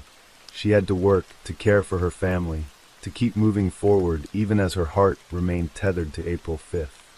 The town of Hillam moved on, its attention shifting to new dramas, new tragedies. But for the Key family, the pain was a constant companion, a shadow that lingered in the corners of their home. Aaron's siblings, his nieces and nephews, his friends, they all carried pieces of him, memories of his laugh, his quick wit, his restless spirit. Lisa kept his belongings in a box under her bed. The bloody hat, the rope, the ace bandage, artifacts of a truth she refused to let die. By 2025, 6 years after Aaron's death, the case remained officially closed, a suicide ruling that satisfied no one who knew him. Lisa's efforts had not gone entirely unnoticed. The Livingston Enterprise article sparked renewed interest, if only briefly, prompting a handful of locals to come forward with tips. One man, a former acquaintance of Tommy's, claimed to have overheard a conversation about a problem that needed to be handled days before Aaron's death. Another, a woman who had lived near Turkeytown Road, recalled seeing unfamiliar cars at the property that week, their drivers moving with purpose in the pre-dawn hours. But these were fragments, whispers, nothing solid enough to reopen the case. The sheriff's office, under pressure from budget cuts and a backlog of new cases, had little incentive to revisit a death ruled a suicide. Yet, the mystery of Aaron Shane Key's death refused to fade entirely. It lived in the stories, in the quiet moments when Lisa sat alone with her thoughts, in the questions that hung unanswered like the fog over the Cumberland. Was Aaron's death a desperate act, the culmination of a life weighed down by burdens he couldn't bear? Or was it something more sinister, a crime concealed by the silence of a small town and the indifference of an overworked system? The truth, if it existed, was buried somewhere in the barn on Turkeytown Road, in the blood on a hat, in the faint mark of a rope that told a story no one wanted to hear. For Lisa Key, the fight was not over. She carried her son's memory like a torch, a light she refused to let dim. She spoke his name at community meetings, wrote letters to the sheriff, shared her story with anyone who would listen. Her grief was a fire, her determination a blade, cutting through the apathy that threatened to erase Aaron's story. The town of Hillam, with its quiet hills and hidden secrets, held its breath, as if waiting for the moment when the truth would finally break free. Until then, Aaron Shane Key remained a ghost, a man whose life and death were a riddle, a wound, a mystery that refused to be solved.